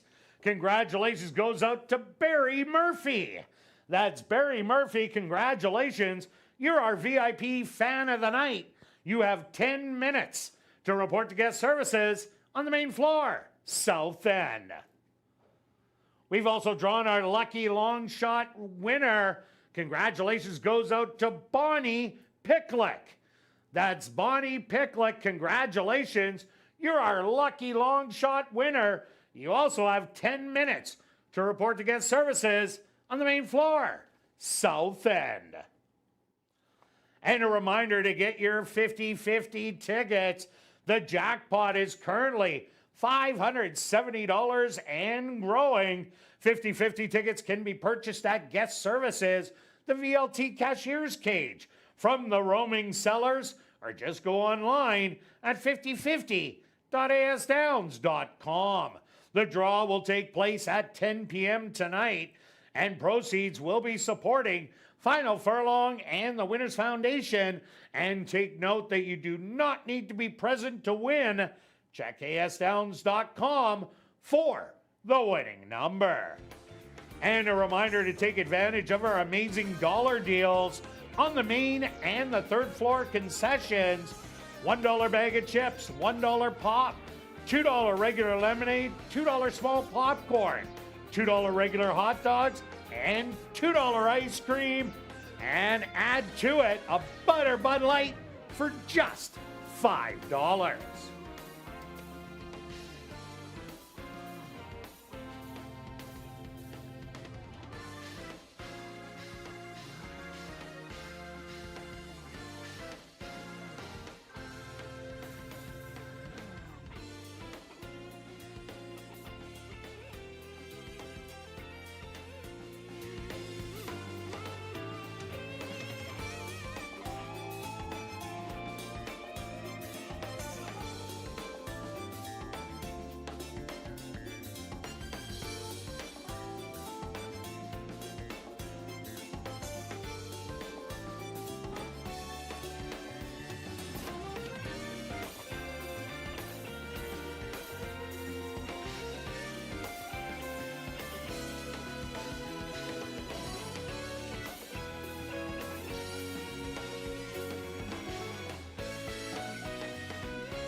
And welcome back down the paddock for race number 4. Kicking off $50,000 guaranteed pick 4 wagering with an allowance race for fillies, mares 3 and up that are non-2 lifers. They're going to go 6 furlongs.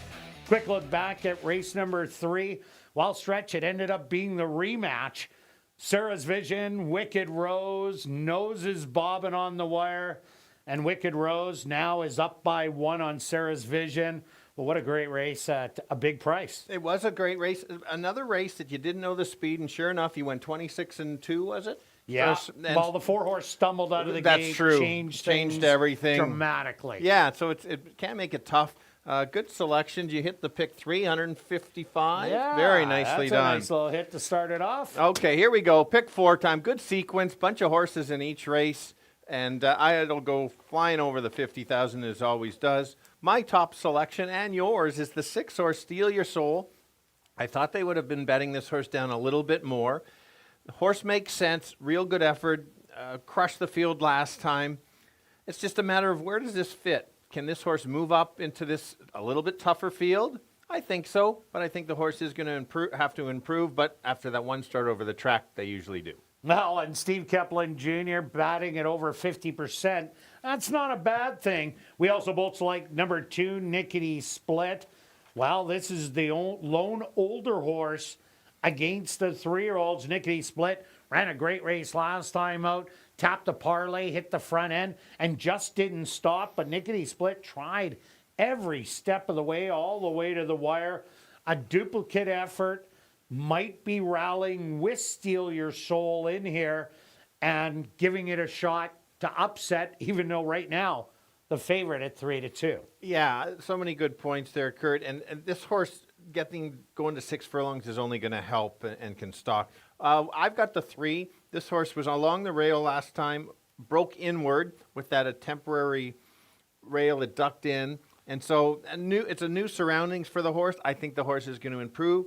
Then, well, it gets off the rail to start with, so that's going to help. That's a good start. And then last time this horse rushed up, which was fine, but then got tired late. And I think that kind of bad start and rushing cost this horse a better placing. This horse could get a nice position behind the potential battle up front. Also look at number 4, Stay Liquid. What a great debut at Sam Houston. Easily went wire to wire in a compact field of 5, then hit a 12-horse field and some crazy fast fractions. The horse was close early and then was out of it at the end. Just ended up wrapping up. But if this horse can get out and set the fractions with, say, 3 lengths on top, it just might go a long way. Yeah, absolutely. Let's take a look at the 5. You're probably going to say, well, why did you even mention this horse? Because it lost to the other 2. Well, this is when your prices happen. This horse certainly fits in this group, belongs. Only one start. She's going to improve.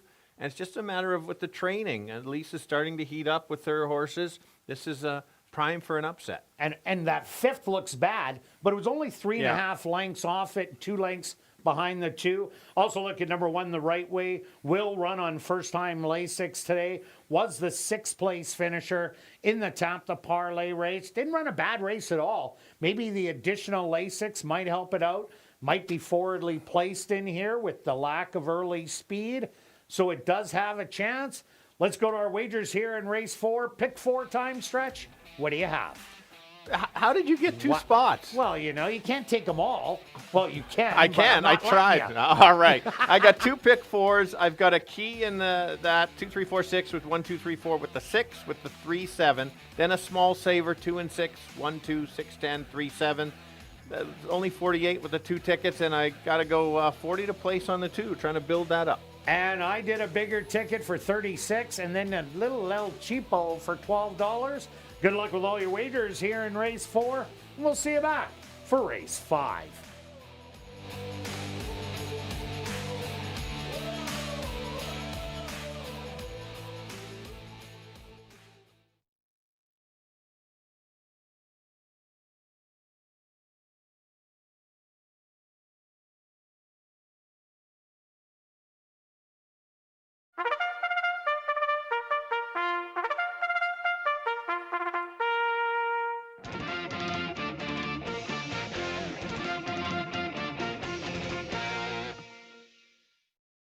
The horses on the track for race number 4, they're going to go 6 furlongs for $19,500.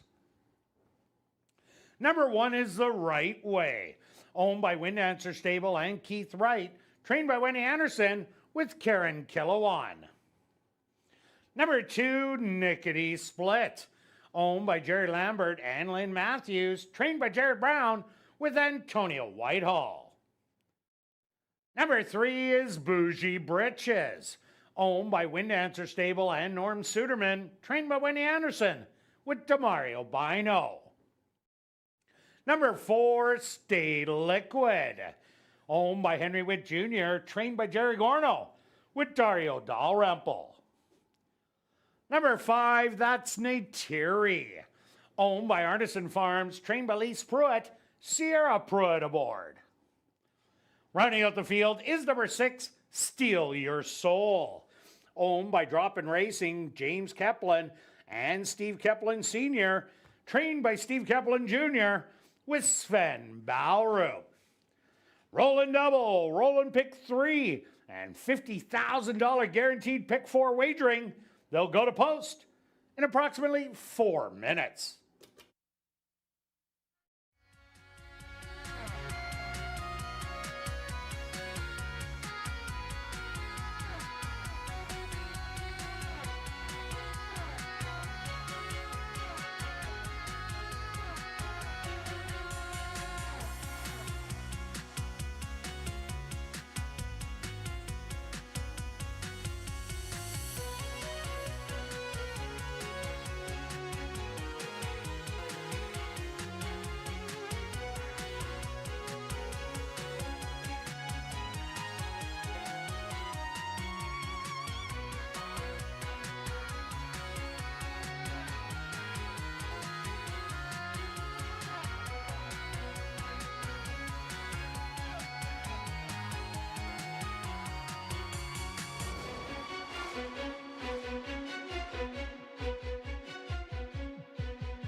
All right, the girls kick off the pick 4, going 6 furlongs. Most of them looking for their second lifetime win. I'm going to start on the 6 on the outside. Crushed the field last time, first start over the track. 1 going away. Came from Oaklawn Park, much tougher racing. Will need to improve, but I think this horse certainly can.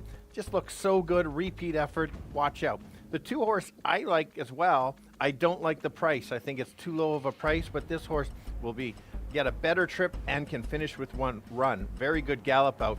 And then the 3, tough start last time, needed the start over the track, will improve. That's a better price at 6-1, but let's go 6, 2, and 3. Kirt? Yeah, Stretch, I'm with you on number 6, Steal Your Soul.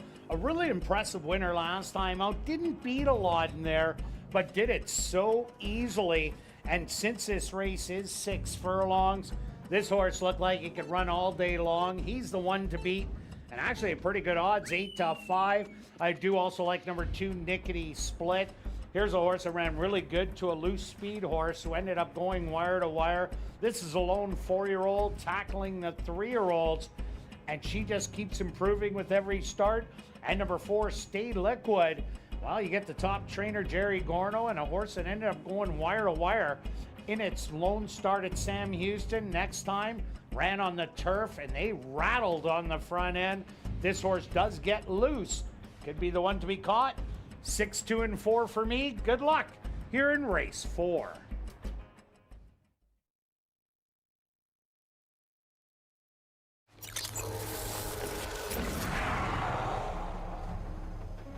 It's now 2 minutes to post time at ASD.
It's post time.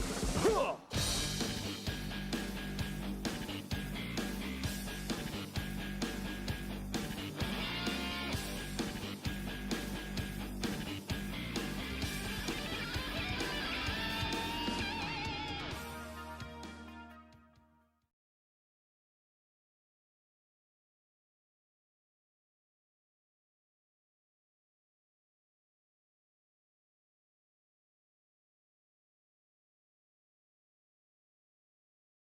The right way, the first of the maidens into the starting gate are the non-2 lifers.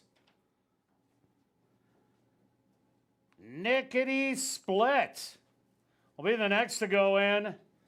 The right way a little fractious. Now settled. Nickety Split is now in.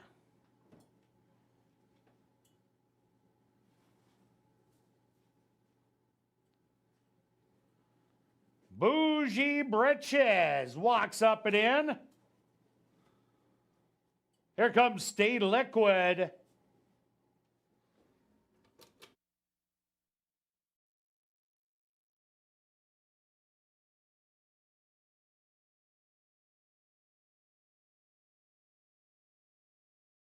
Just 2 left to load. Neytiri.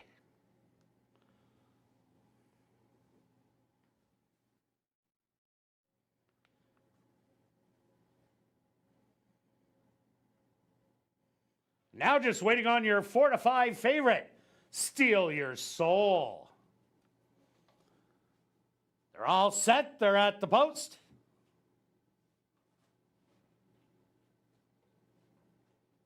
And they're off. Quickly from the inside the right way. Showing a little bit of speed, but Stay Liquid, the quickest of them all, opens up the advantage by 3. The favorite, Steal Your Soul, to the outside in second. On the inside the right way. Up close, Nickety Split in fourth. A gap of 3 lengths back to Bougie Britches. And Neytiri can see them all. About 7 lengths off the lead. The opening quarter, 24 seconds. Stay Liquid now with company. Steal Your Soul to the outside. Powers on by. Nickety Split also making a 3-wide bid. But Stay Liquid has a little bit more at the rail. Bougie Bridges.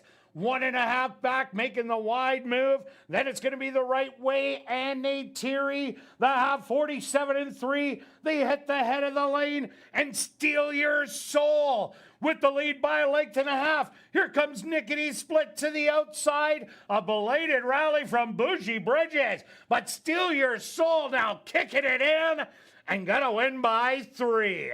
Nickety Split second best, third to Bougie Bridges, and fourth to Neytiri.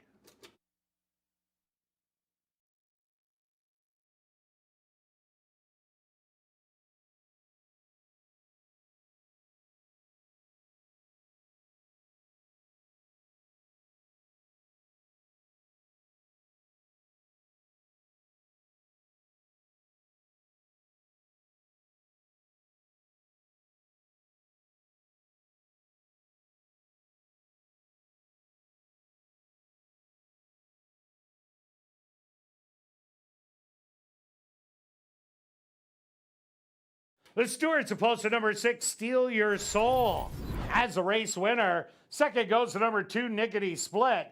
Third to number 3, Bougie Bridges. And fourth to number 5, Neytiri. They went the opening quarter, 24 seconds. The half, 47-3. 5 furlongs, 1 minute. Time for the 6 furlongs, 1:13-1.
Now entering the winner's enclosure, the official winner here in race number 4, that's number 6, Steal Your Soul. Steal Your Soul is a dark bear brown filly, 3 years old, by Silver State, out of the mare Crazy Mary by Super Saver. Owned by Drop-In Racing, James Keplin and Steve Keplin Sr., trained by Steve Keplin Jr., and ridden to victory by Sven Balrup.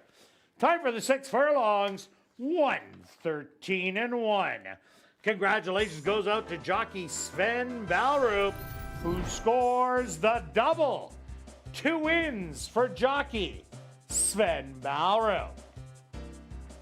Race 4 is official in the upcoming 5th race. Our VIP Fan of the Night race.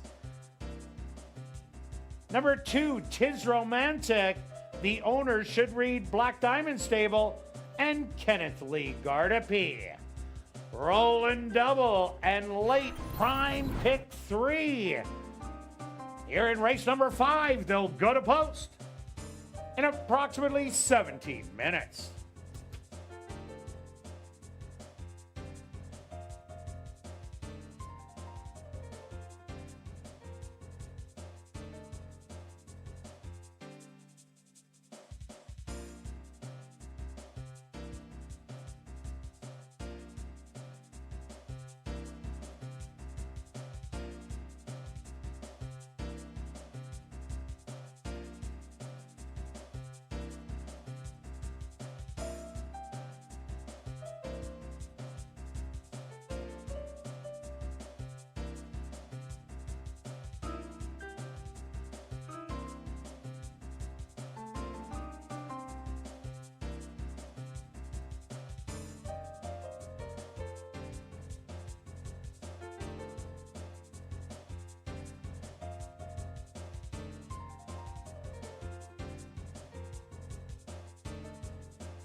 And welcome back down paddock 4, race number 5. We have a $10,000 claimer for 3-year-olds and up. They're going to go 5 furlongs.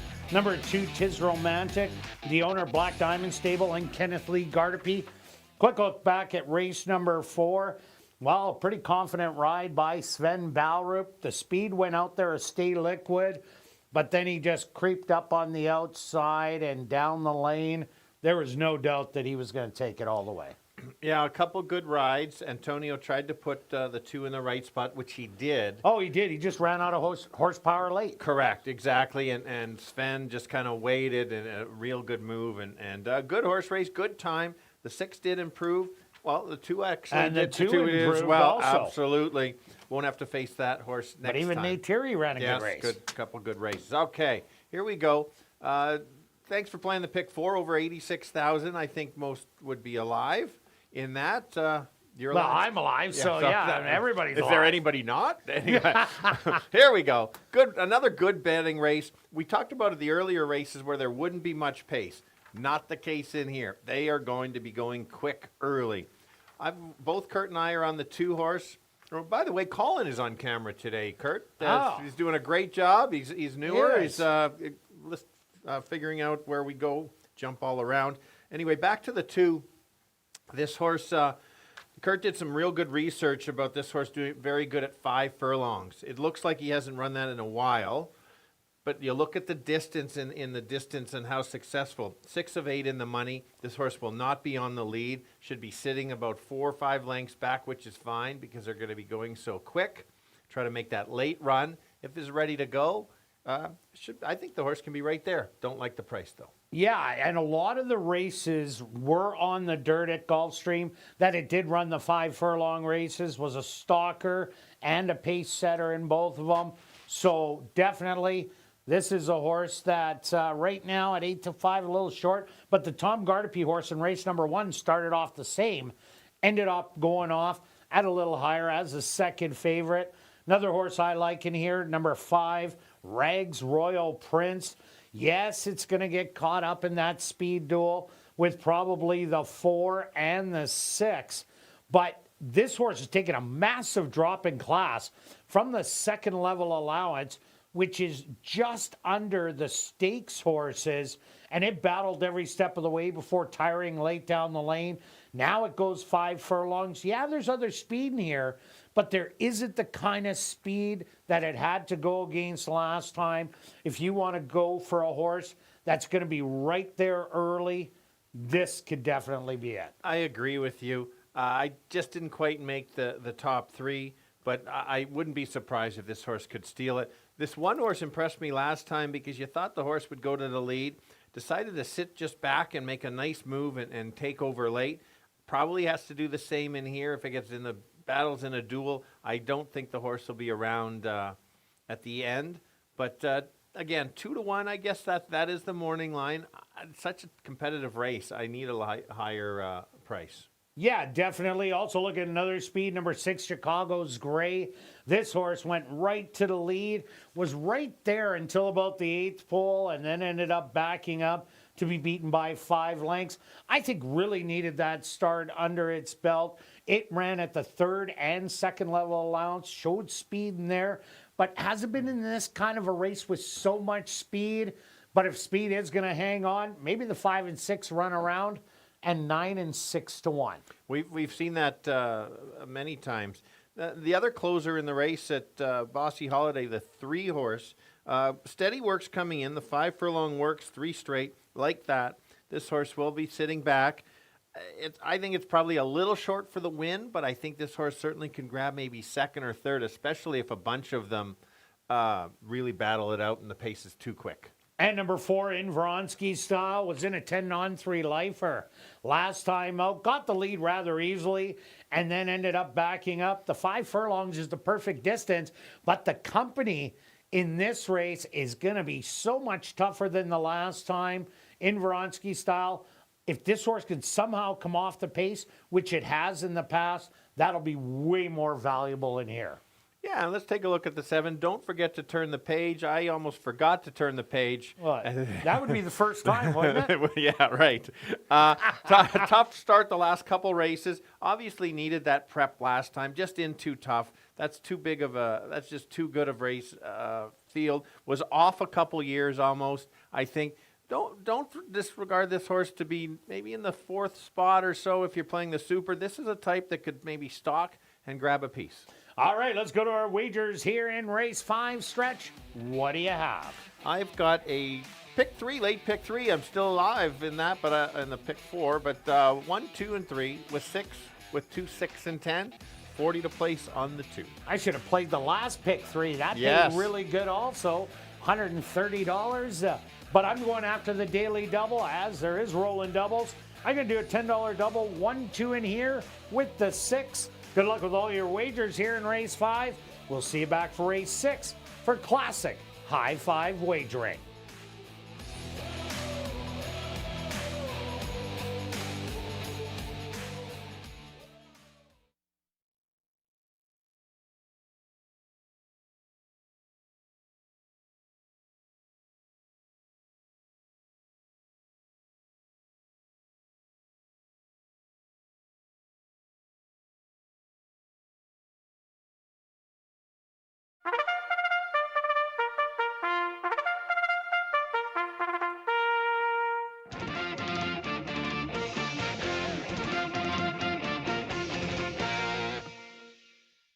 The horses are on the track for race number 5, our VIP Fan of the Night race. They're going to go 5 furlongs for $16,500. Number 1 is Finding Ways, owned by Robert and Sheena Mabin, trained by Robert Mabin with Christopher Mamdine.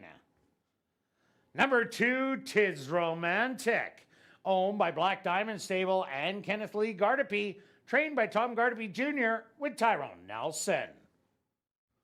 Number 3, Bossy Holiday, owned and trained by Monique Goulet with Antonio Whitehall. Number 4, Inveronsky Style, owned by Homer Thoroughbreds, trained by Jason Homer with Siobhan Townsend. Number 5 is Rags Royal Prince, owned by Henry Witt Jr., trained by Jared Gorno with Ronaldo Cumberbatch. Number 6, Chicago's Gray, owned by Black Diamond Stable, Jerry Geddes and Bert Allard, trained by Tom Gardepy Jr. with Javadil Patterson. Rounding out the field, number 7, Thoughts of Gold, owned by Homer Thoroughbreds, trained by Jason Homer with Sheldon Chickeness. Our VIP Fan of the Night race. Here in race 5, they'll go to post in approximately 4 minutes.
right, the boys going 5 furlongs. It is going to be fast early. Can any of them carry their speed? I'm thinking maybe not. That's why I've gone to the 2. We'll be sitting in probably 4th or 5th and try to make a late run. Has that closing ability. Some solid races at Woodbine last year. Just can't lose touch of the field. The one along the rail was able to come off the pace last time, and that worked out really well for them. Gonna have to do the same thing again, because if it gets in that heated pace battle, will be tough to carry that speed the entire way. The other closer may need one, but certainly can be passing the ones that get tired late. That's the 3. Don't like the price, would need a little bit higher, but let's go 2, 1, and 3. Kirt? Yeah, Stretch, I'm with you on number 2, Tis Romantic. In the program, in the form, it shows all route races, but the first 3 years that this horse did race was mostly at 5 and 5.5 furlongs and was winning, has a really good running style, and had been working really well and running at Woodbine last year. Has lots of speed to run at, lots to like. I also like number 5, Rags Royal Prince. Right now, you're getting 9 to 1 on a horse taking a triple drop in class that ran against one of the best second level allowance fields that I have seen. Yeah, it got tired, but it was against some of the better ones on the grounds. This is a massive drop. I'd look at that 9 to 1 and number 1, Finding Ways, stalked, pounced, and went on to win. Good running style with the 4, 5, and 6, who are all going to show early speed. So I'm going to give you 2, 5, and 1. Good luck here in race number 5.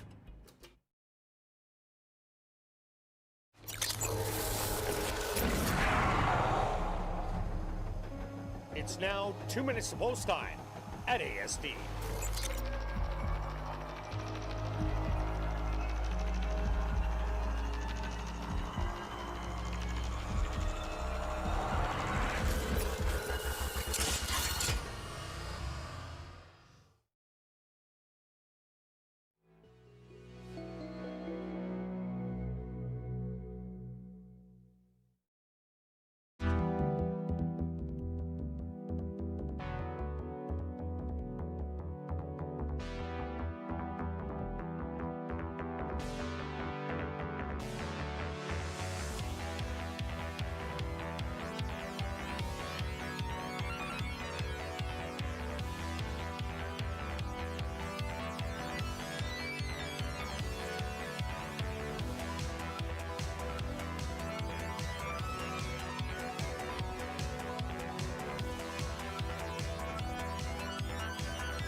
It's post time.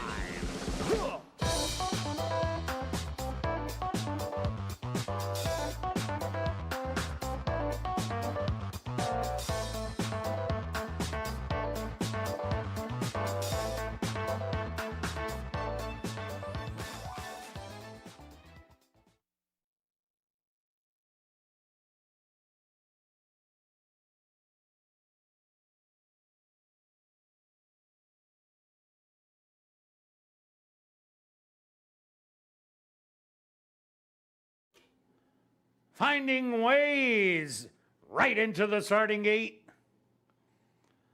Here comes the 7-5 favorite, Tis Romantic. Bossy Holiday moves in. In Vronsky style. From the middle is in. Rags Royal Prince's turn. Just 2 left to load.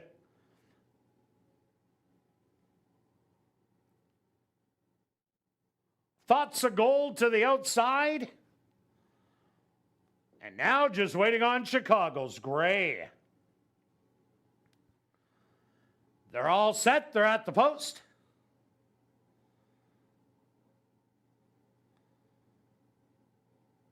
And they're off. From the middle of the track, Rags Royal Prince shows good early speed, matched on the outside by Chicago's Gray. Finding Ways, the stalker in third. Thoughts of Gold to the outside in fourth. A gap of 3 more back. That's going to be in Vronsky's style. Tis Romantic and the trailer Bossy Holiday. 23-1 the opening quarter. And it's Rags Royal Prince and Chicago's Gray still look at each other in the eye. Back in third, Finding Ways, starting to roll. They hit the head of the lane, and it's Rags Royal Prince opening up now by 3. Finding Ways coming with a late run to the outside and to the far outside, Bossy Holiday. But this is Rags Royal Prince looking for the wire. Finding Ways just gets up. Finding Ways with the win. Rags Royal Prince in second. Bossy Holiday rounds out your top 3.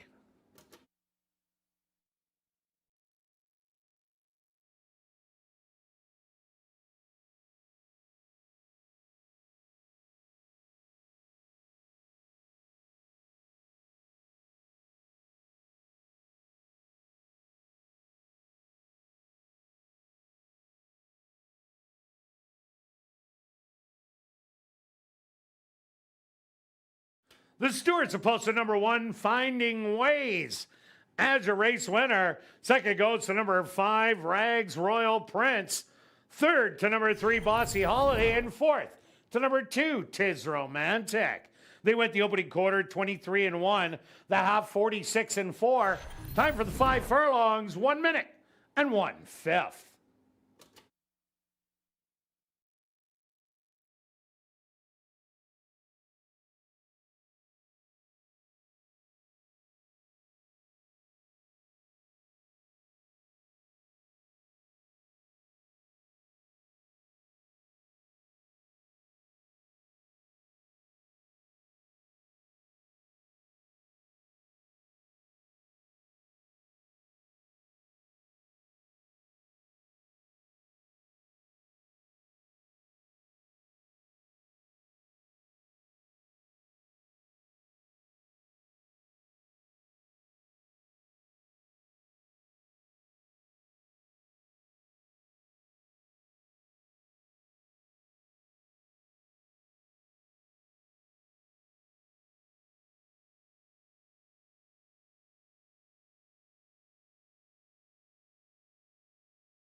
Now entering the winner's enclosure, the official winner of our VIP Fan of the Night race. That's number 1, Finding Ways. Finding Ways is a big gelding, 8 years old, by Harbor the Gold. Out of the mare, Ouch, by Gilded Time. Owned by Robert and Sheena Mabin. Trained by Robert Mabin. And ridden to victory by Christopher Mamdine. Time for the 5 furlongs, 1 minute and 1/5.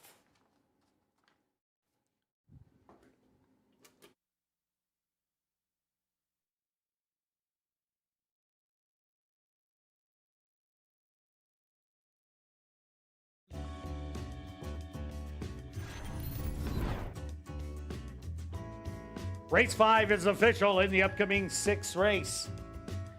There are no changes. Classic high five wagering.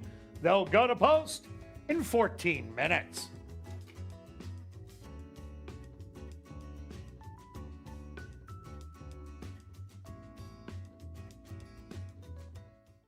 And time is running out to get your 50-50 tickets. The current jackpot, $1,240 and still growing. Get your tickets at Guest Services, the VLT Cashier's Cage, from the roaming 50-50 ticket seller, or just go online at 5050.asdowns.com. Sales will close at 9:50 p.m., a little over 24 minutes away. You don't want to miss out.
Ladies and gentlemen, turning your programs back to race number 5, we had a claim to report.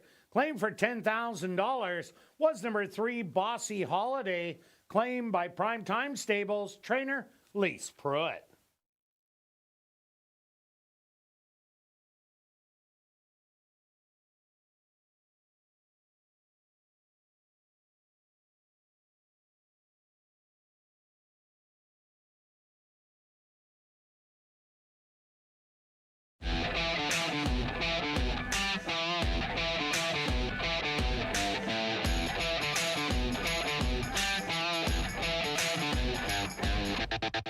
And welcome back down the paddock for race number 6. We have a $7,500, $5,000 claimer for Manitoba, Saskatchewan, North and South Dakota breds that are non-3 lifers, non-4 lifers, or non-winners of the year. They're going to go 5.5 furlongs.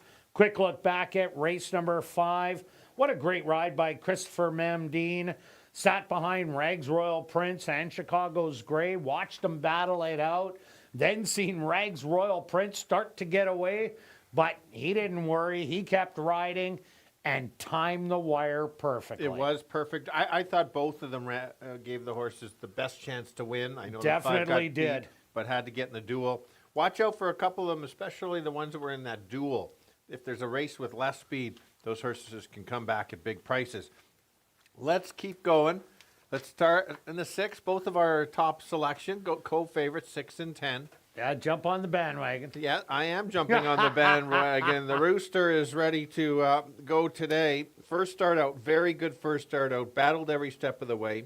I'd say broke half a step slow, then rushed up, then a bit of a check. You have to watch the replay to see what I'm talking about. Correct. There's less speed in here. This horse has shown it doesn't have to go to the lead. You look at 3 back, came off the pace. This horse is so sharp. This horse, I think, is sitting on a victory. And today is the day. Another horse I like, number 2, He Knows, We Know, draws inside. You're getting 6-1 right now. Ended off the season in the 5,000 non-2 because it's a breed, gets in for 7,500. But was at the bottom, ran a good second in a non-3 lifer, then dropped into a non-2 lifer, only lost by a head. Had to go against some more horses that were also dropping in class. So He Knows, We Know, if he's ready to go, he fits very well in this spot. Yeah, and way on the outside, the second choice now is the 10, Mr. Splash. I liked him last time. Didn't disappoint. Kind of just ran a nice even race. Del Vecchio was my top selection. But this horse ran even. At 1 to 5. Yeah, well, I got the winner. I cashed the ticket. Yeah. And anyway, the great workout coming in. 1 minute and 4 after the last work. This horse was running a tougher field, gets in on the claiming angle, the waiver claiming, which is a great move. I think a repeat effort can maybe close the gap and be right there, just has to get right position. Also look at number 5, Little Eddie. Little Eddie, well, got the job done in the non-2 lifer at 15-1 when they went around 2 turns. In the lone start this year, the horse sat back, tried to make one run, got a little bit tired, but did make up some ground.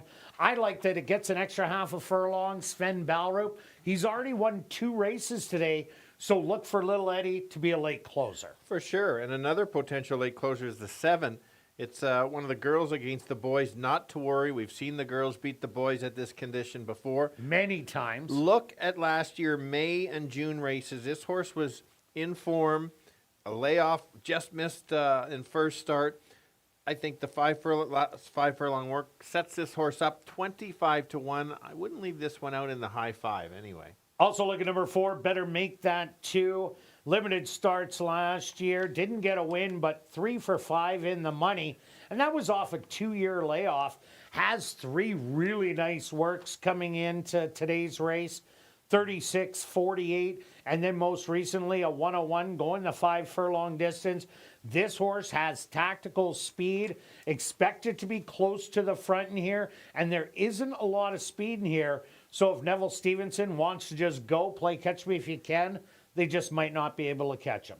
Yeah, another one with a bit of speed is the 9 on the outside. Has shown speed in the past, can sit close, and if the 6 gets away and nobody else just kind of sits back, usually that's when the closers can't get there. This is another one of these long shots with a chance to be in the money. Also look at number 8, Double Time, reared in the gate, throwing the rider off. Double Time likes to blow up the tote board. Right now, this is Double Time. This is Double Time, yes. At 25-1. Got it done at 18-1 last year. But I like Double Time when he's on the inside, going a route of ground. This is one you could throw in, but I wouldn't put the house on it. No, but just pay attention. He'll be setting it up if he doesn't win today. Bigger odds next time. Prairie Drifter is another one that can show speed, but usually going longer. But one of these had the first start out, clearly needed one. Gets a second start with the workout coming in. this horse certainly can improve. Tom has already won a race today, and so that's you see trainers win in bunches. And number 1, Maybella. This is the other girl tackling the boys. She had a pretty good year last year. Did have 1 win, and that was early on. She has beaten the boys in this condition in the past. She has a pretty good running style. She's usually relatively close. Post position number 1 isn't the best post, but if Roger Hewitt can get her out and in a good positioning, she does have a chance, and she will be a big price. All right, let's go to our wagers here in race 6 stretch. What do you have? I've got 2. Yeah, we put it as how you do this: 6 with 10 with all, 6 with the wedge. I've been working on my wedge game lately, anyway, and then the 10. Yeah, and then I still skull it. we can talk about that I later. need lessons. All right, and then I've got 40 to place, but hang on, it's a stretch add to the bet alert.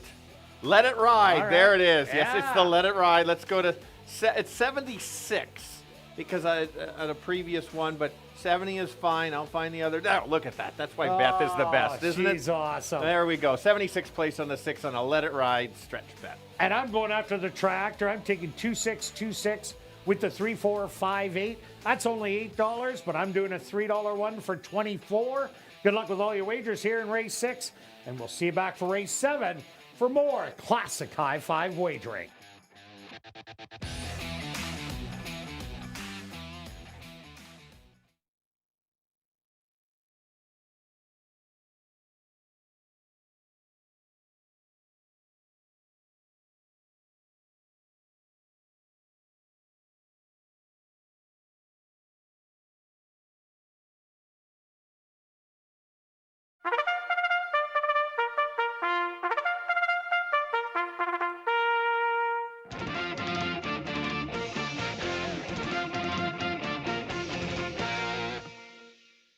The horses are on the track for race number 6. They're going to go 5.5 furlongs for $10,000.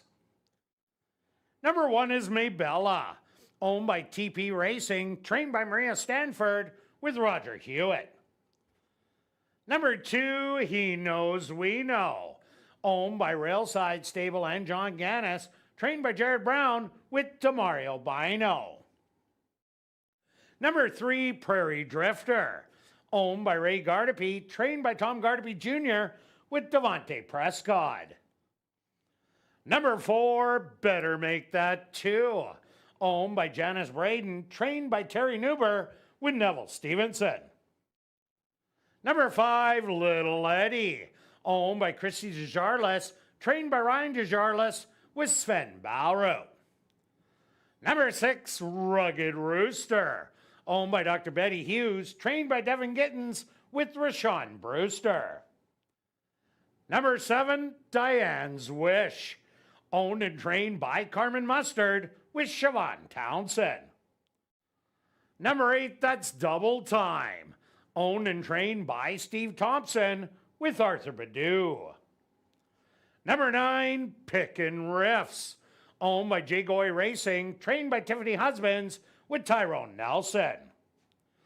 Rounding out the field, number 10, Mr. Splash, owned by Larry Falloon and Ann Champion, trained by Mike Taphorn with Rashad Knights.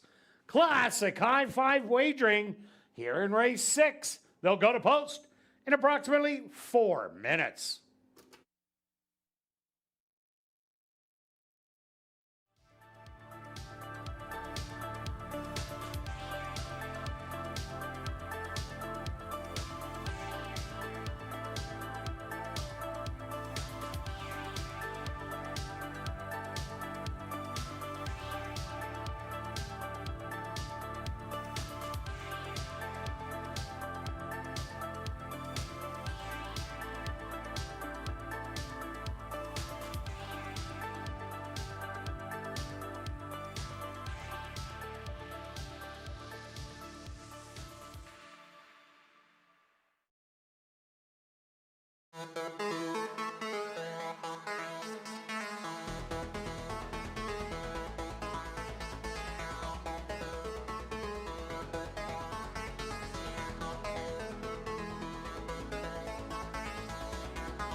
All right, we've got a full starting gate.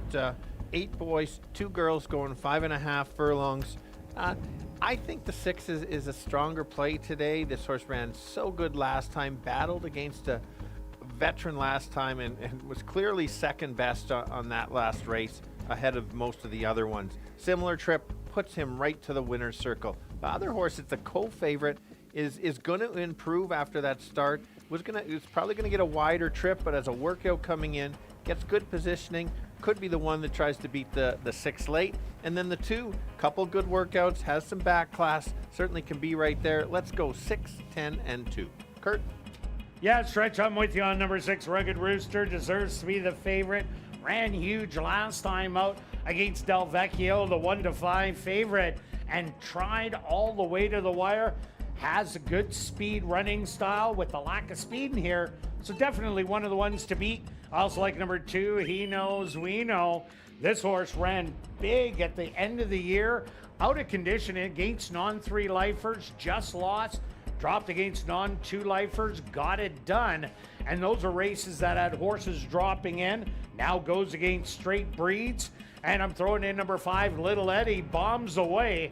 18-1 on the board. Made a little bit of a rally last time out and just pretty well ran out of ground. Gets an extra half a furlong and a hot jockey who's already won 2 today. So I'm going to give you a 6, 2, and 5. Good luck here in race number 6.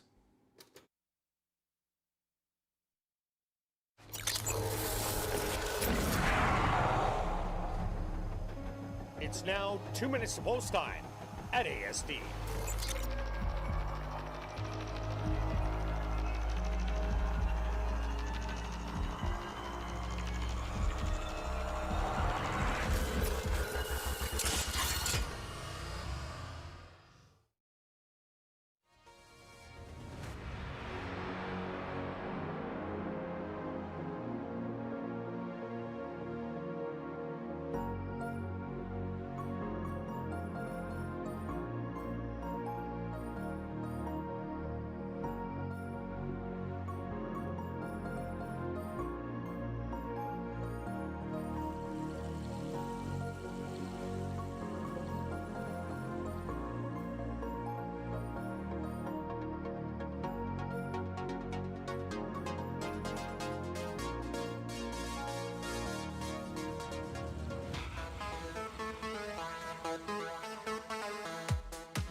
It's post time.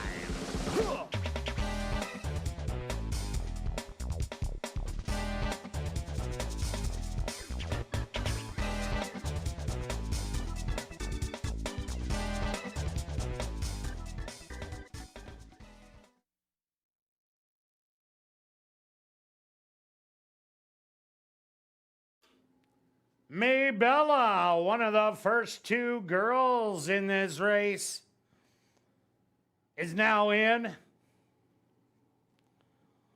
Next up, He Knows We Know.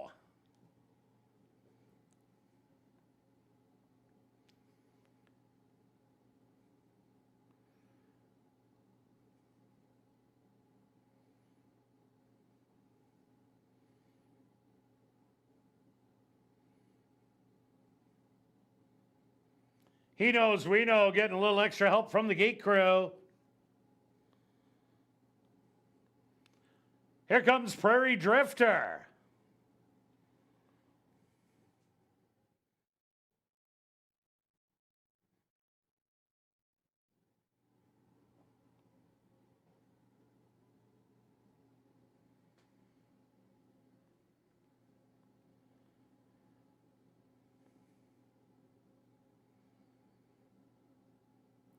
Better Make That 2 is next.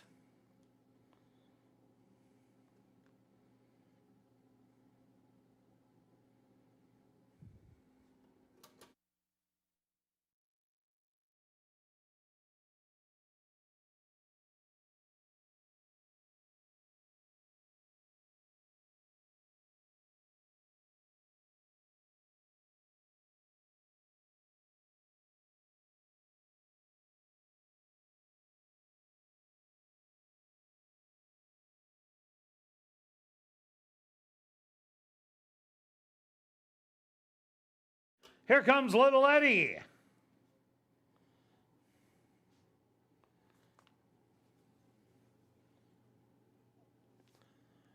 Rugged Rooster, the 8-5 favorite,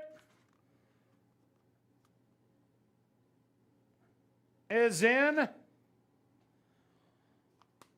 Here comes the other girl against the boys, Diane's Wish.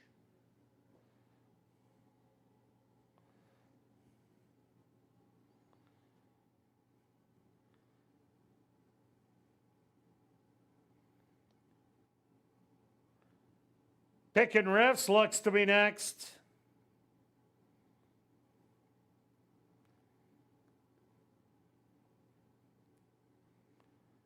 Just 2 left to load. Mr. Splash to the outside.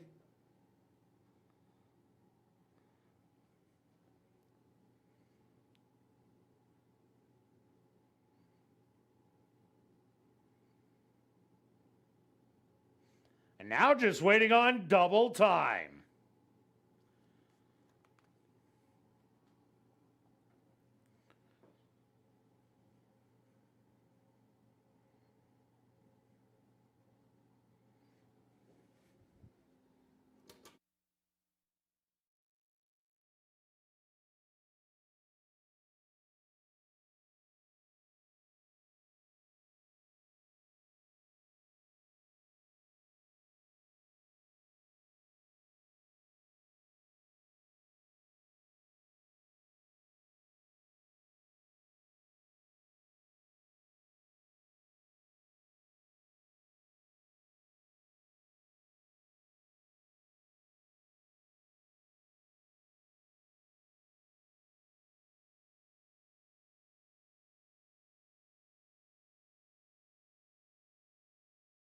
Double time getting help from the gate crew.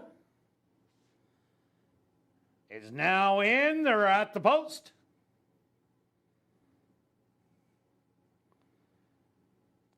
Double time and Pickin' Riffs.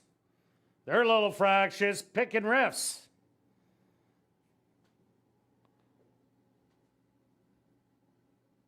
Slight delay into the running of race number 6.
Ladies and gentlemen, we have a late scratch to report, and this is 6th race.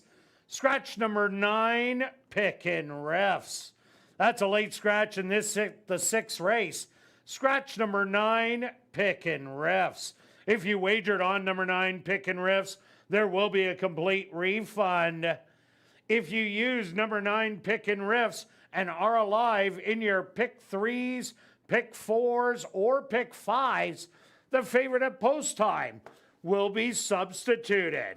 And for those of you who have the winner from race number 5, Finding Ways, and are alive in the double with number 9, Pickin' Riffs, there will be a consolation payout. Late scratch here in the 6th race. Scratch the 9, Pickin' Riffs. All the horses will unload here in race number 6, post time. Approximately 3 minutes away.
Better make that 2. The first one to go back in.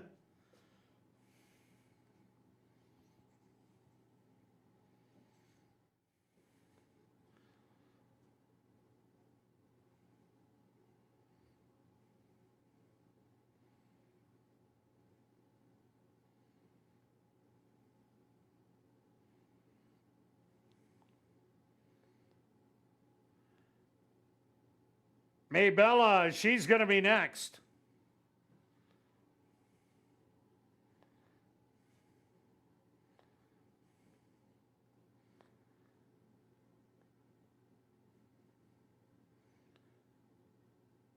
Here comes He Knows We Know.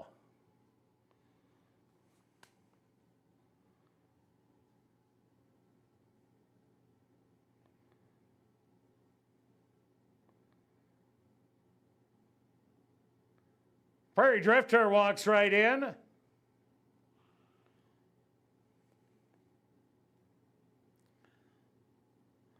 Little Eddie steps up and in.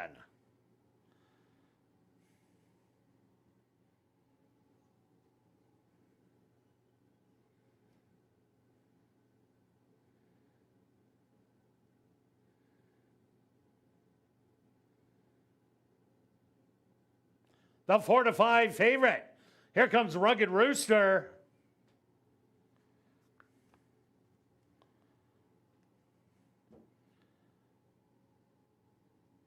Diane's Wish. She's in. Just 2 left to load. Mr. Splash to the outside. Now just waiting on double time.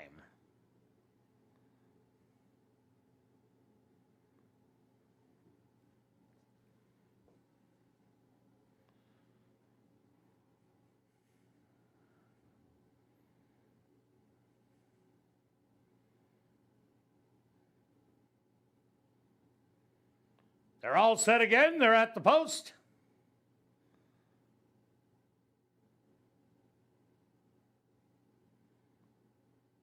And they're off.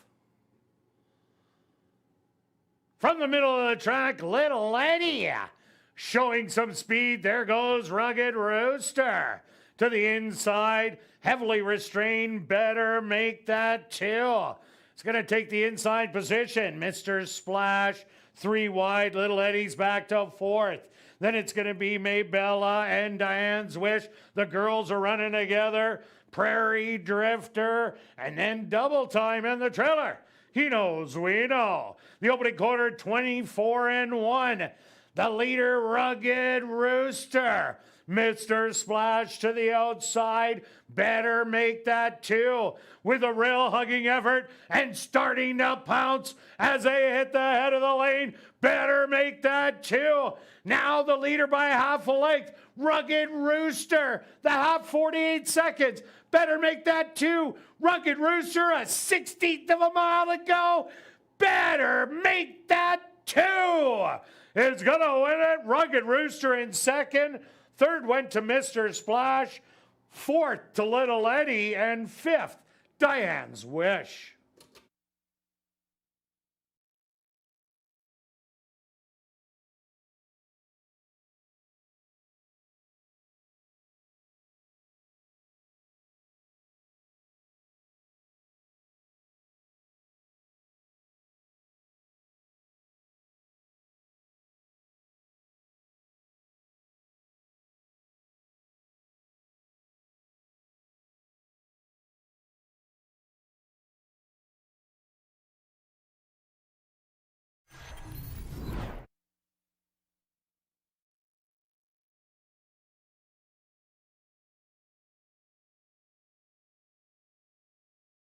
The Stewart's opposed to number 4. Better make that 2. As your race winner. Second goes to number 6, Rugged Rooster. Third to number 10, Mr. Splash. 4th to number 5, Little Eddie. And 5th, number 7, Diane's Wish. They went the opening quarter 24-1. The half 48 seconds. 5 furlongs, 1 minute and 2/5. Time for the 5.5 furlongs, 1:07.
Now entering the winner's enclosure, the official winner of race number 6.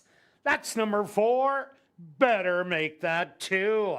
Better Make That 2 is a chestnut gelding, 7 years old, by Going Commando. Out of the mare, 2 Dorcas by 2 Punch.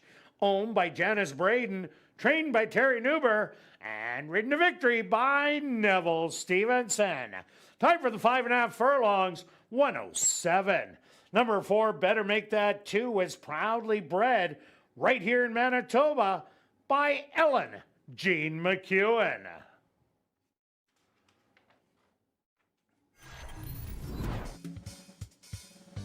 Race 6 is official in the upcoming 7th race.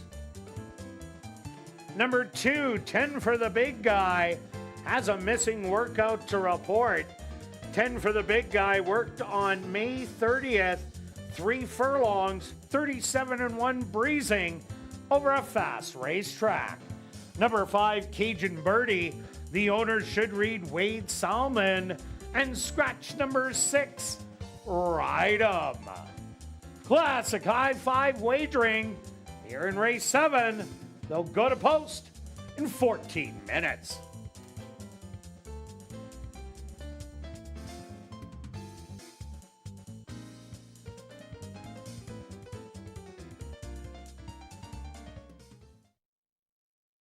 And we've drawn our winning ticket in tonight's 50-50 draw. The winning number, 873-96025. Once again, that winning ticket in tonight's 50-50 draw, 873-96025. Congratulations, you won $680. If you are on hand, please report to guest services on the main floor, south end. And after the final race, be sure to head up to the clubhouse for Crazy Hour. Beer, shots, and wine for just $5.50 and 25% off all appetizers. And we have a $500 Crazy Hour cash draw that will take place at 11:30 p.m. in the VLT Lounge.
And welcome back down the paddock for race number 7. We have a $3,000 claimer for 3-year-olds and up that are non-winners of the year. They're going to go 5 furlongs. Missing workout on the 2, May 30th. 3 furlongs, 37 and 1 breezing. The 5, Cajun Birdie. The owner, Wade Salmon. Scratch the 6, Ride 'em. Quick look back at race number 6. Well, little old Rooster ran his heart out once again, but it was a second best effort as Neville Stevenson was sitting on the rail. And he's another one that had a big smile on his face saying, "Open up, rail." It did. He went through and went on to win, but Rooster fought back.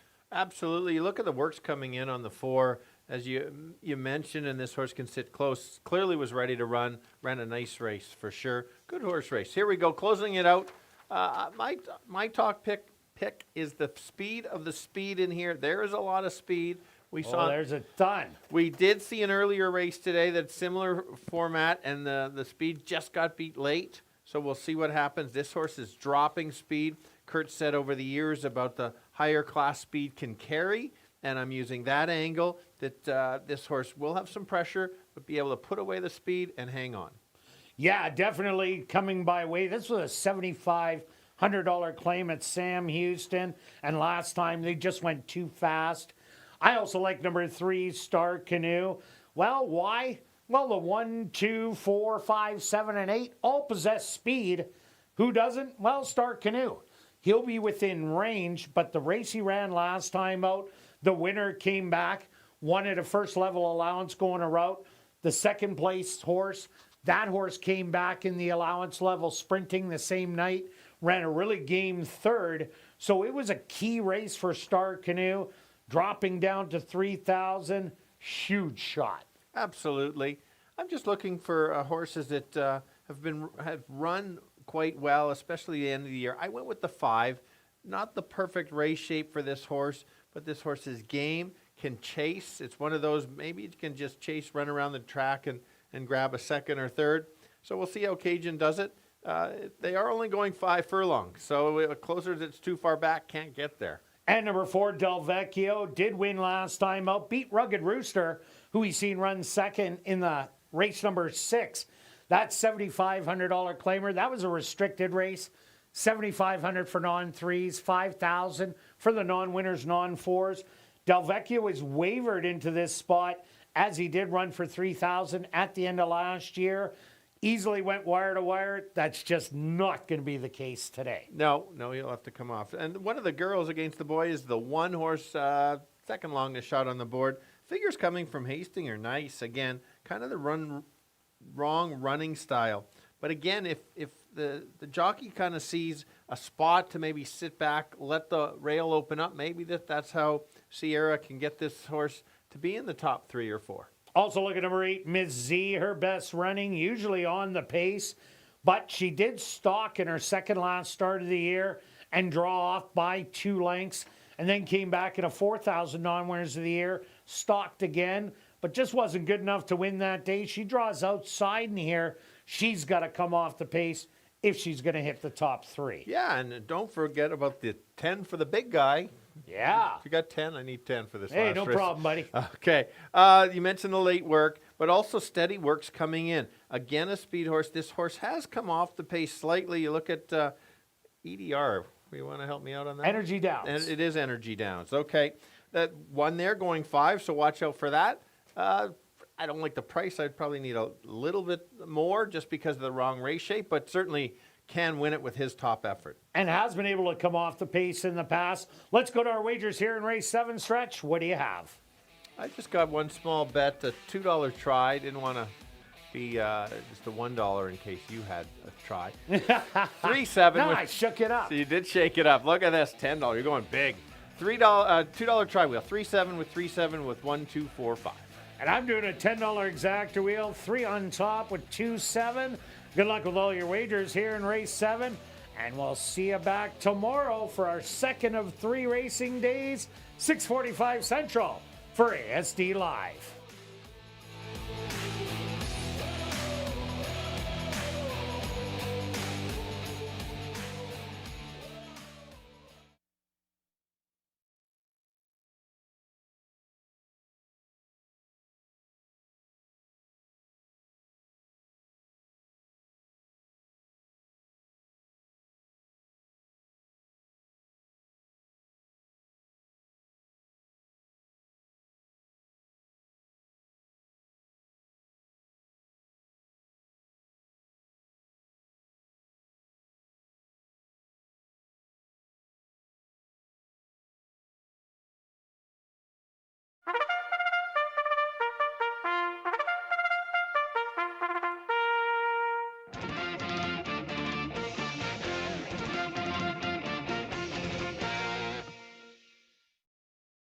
The horses are on the track for race number 7. They're going to go 5 furlongs for $10,000. Number 1 is Valerie Valinsky, owned by Robert and Sheena Mabin, trained by Robert Mabin with Sierra Pruitt. Number 2 is 10 for the Big Guy, owned by Dark Cloud Racing, trained by Judy Hunter with Siobhan Townsend. Number 3, Star Canoe, owned by Joe Schumer, trained by Eugene Burns with Sheldon Chickanis. Number 4, Del Vecchio, owned by Karen Bjarnson, trained by Tom Gardaby Jr. with Ronald Alley. Number 5, Cajun Birdie, owned by Wade Salmon, trained by Elton Dickey with Ronaldo Cumberbatch. Number 6, Ride 'em was scratched. Number 7 is Bling Bling Bling, owned by Henry Witt Jr., trained by Jerry Gorno with Javanale Patterson. Rounding out the field, number 8, Miss Z, owned and trained by Doug Mustard with Rashad Knights. Classic high five wagering here in race 7. They'll go to post in approximately 4 minutes.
All right, we've got 5 boys, 2 girls, going 5 furlongs.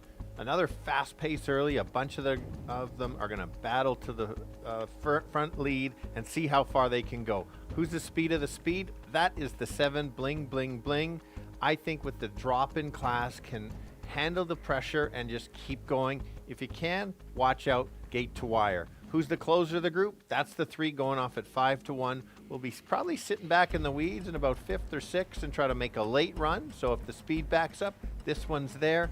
The other one that's just likes to win races, that's the 5, Cajun Birdie. Probably has to come off the pace to place higher than a 3rd or 4th. But here we go, 7, 3, and 5. Kirt? Yeah, Stretch, I ended up going to number 3, Star Canoe. Made a good close last time out. Lost to the top 2 horses. One came back to win for allowance going a route. The other ran 3rd at the first level allowance. So that was a key race. And now drops down to the bottom, 3,000 non-winners of the year. Everybody else has early speed. If it comes from off it, I think a big shot. I do like number 7, Bling Bling Bling, a massive drop in class. Coming by way of Texas, shows speed every time. We'll have to put all the other speed away to try and take it all the way around. And number 2, 10 for the Big Guy, has only run here 3 times last year. 2 wins and a 2nd place finish. This is another one that can stalk and pounce. So I'm going to give you 3, 7, and 2. Good luck here in race number 7.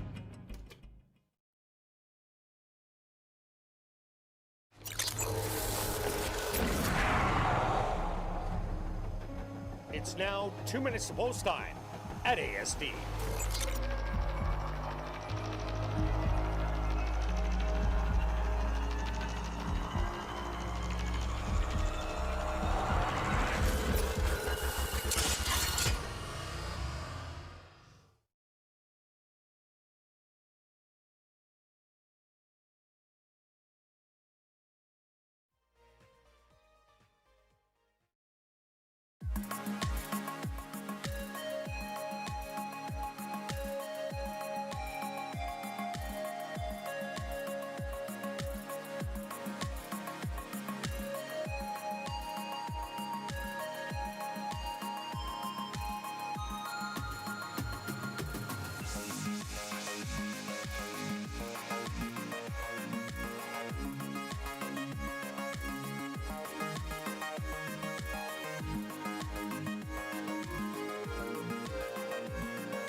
It's post time.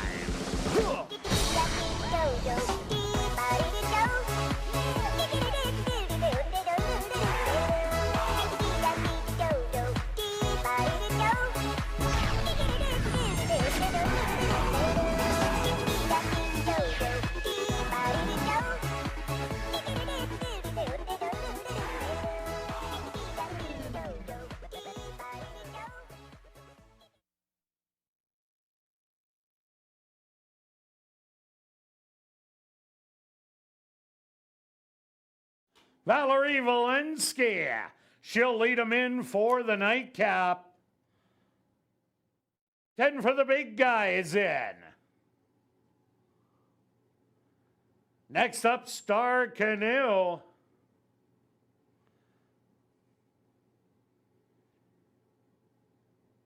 Delvecchio's turn.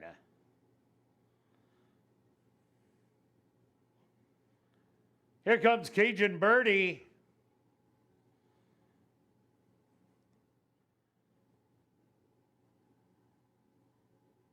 Just 2 left to load. The 6-5 favorite. Bling, bling, bling. And now just waiting on Miss Z.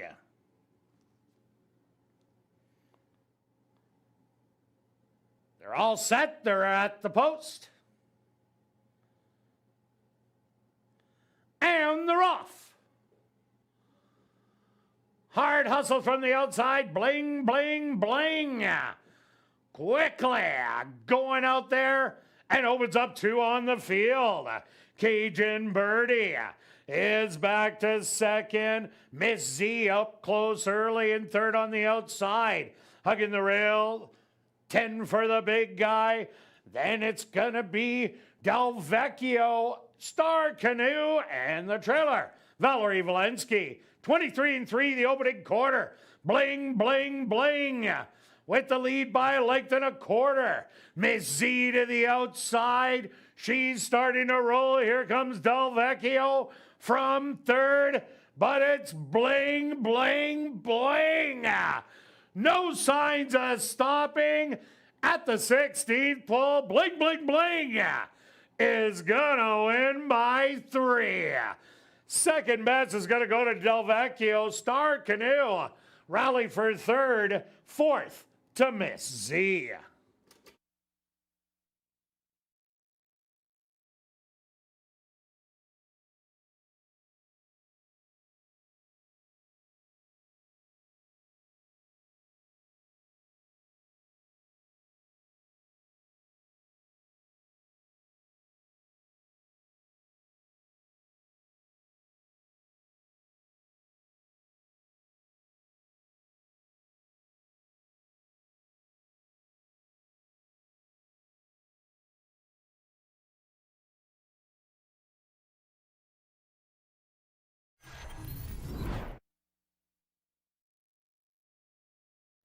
The Stewart's supposed to number 7, Bling, Bling, Bling, as your race winner. Second goes to number 4, Del Vecchio.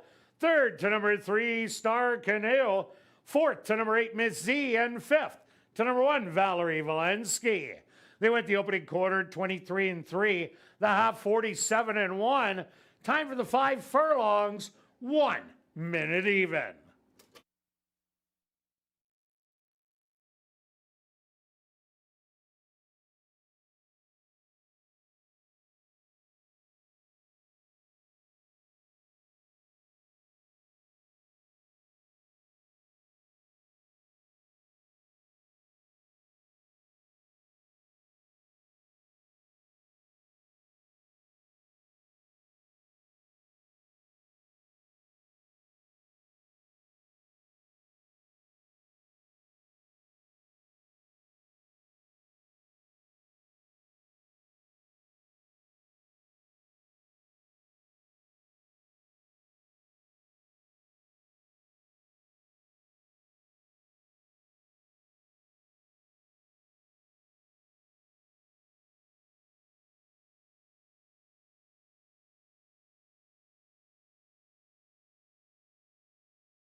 Now entering the winner's enclosure, the official winner here in race number 7.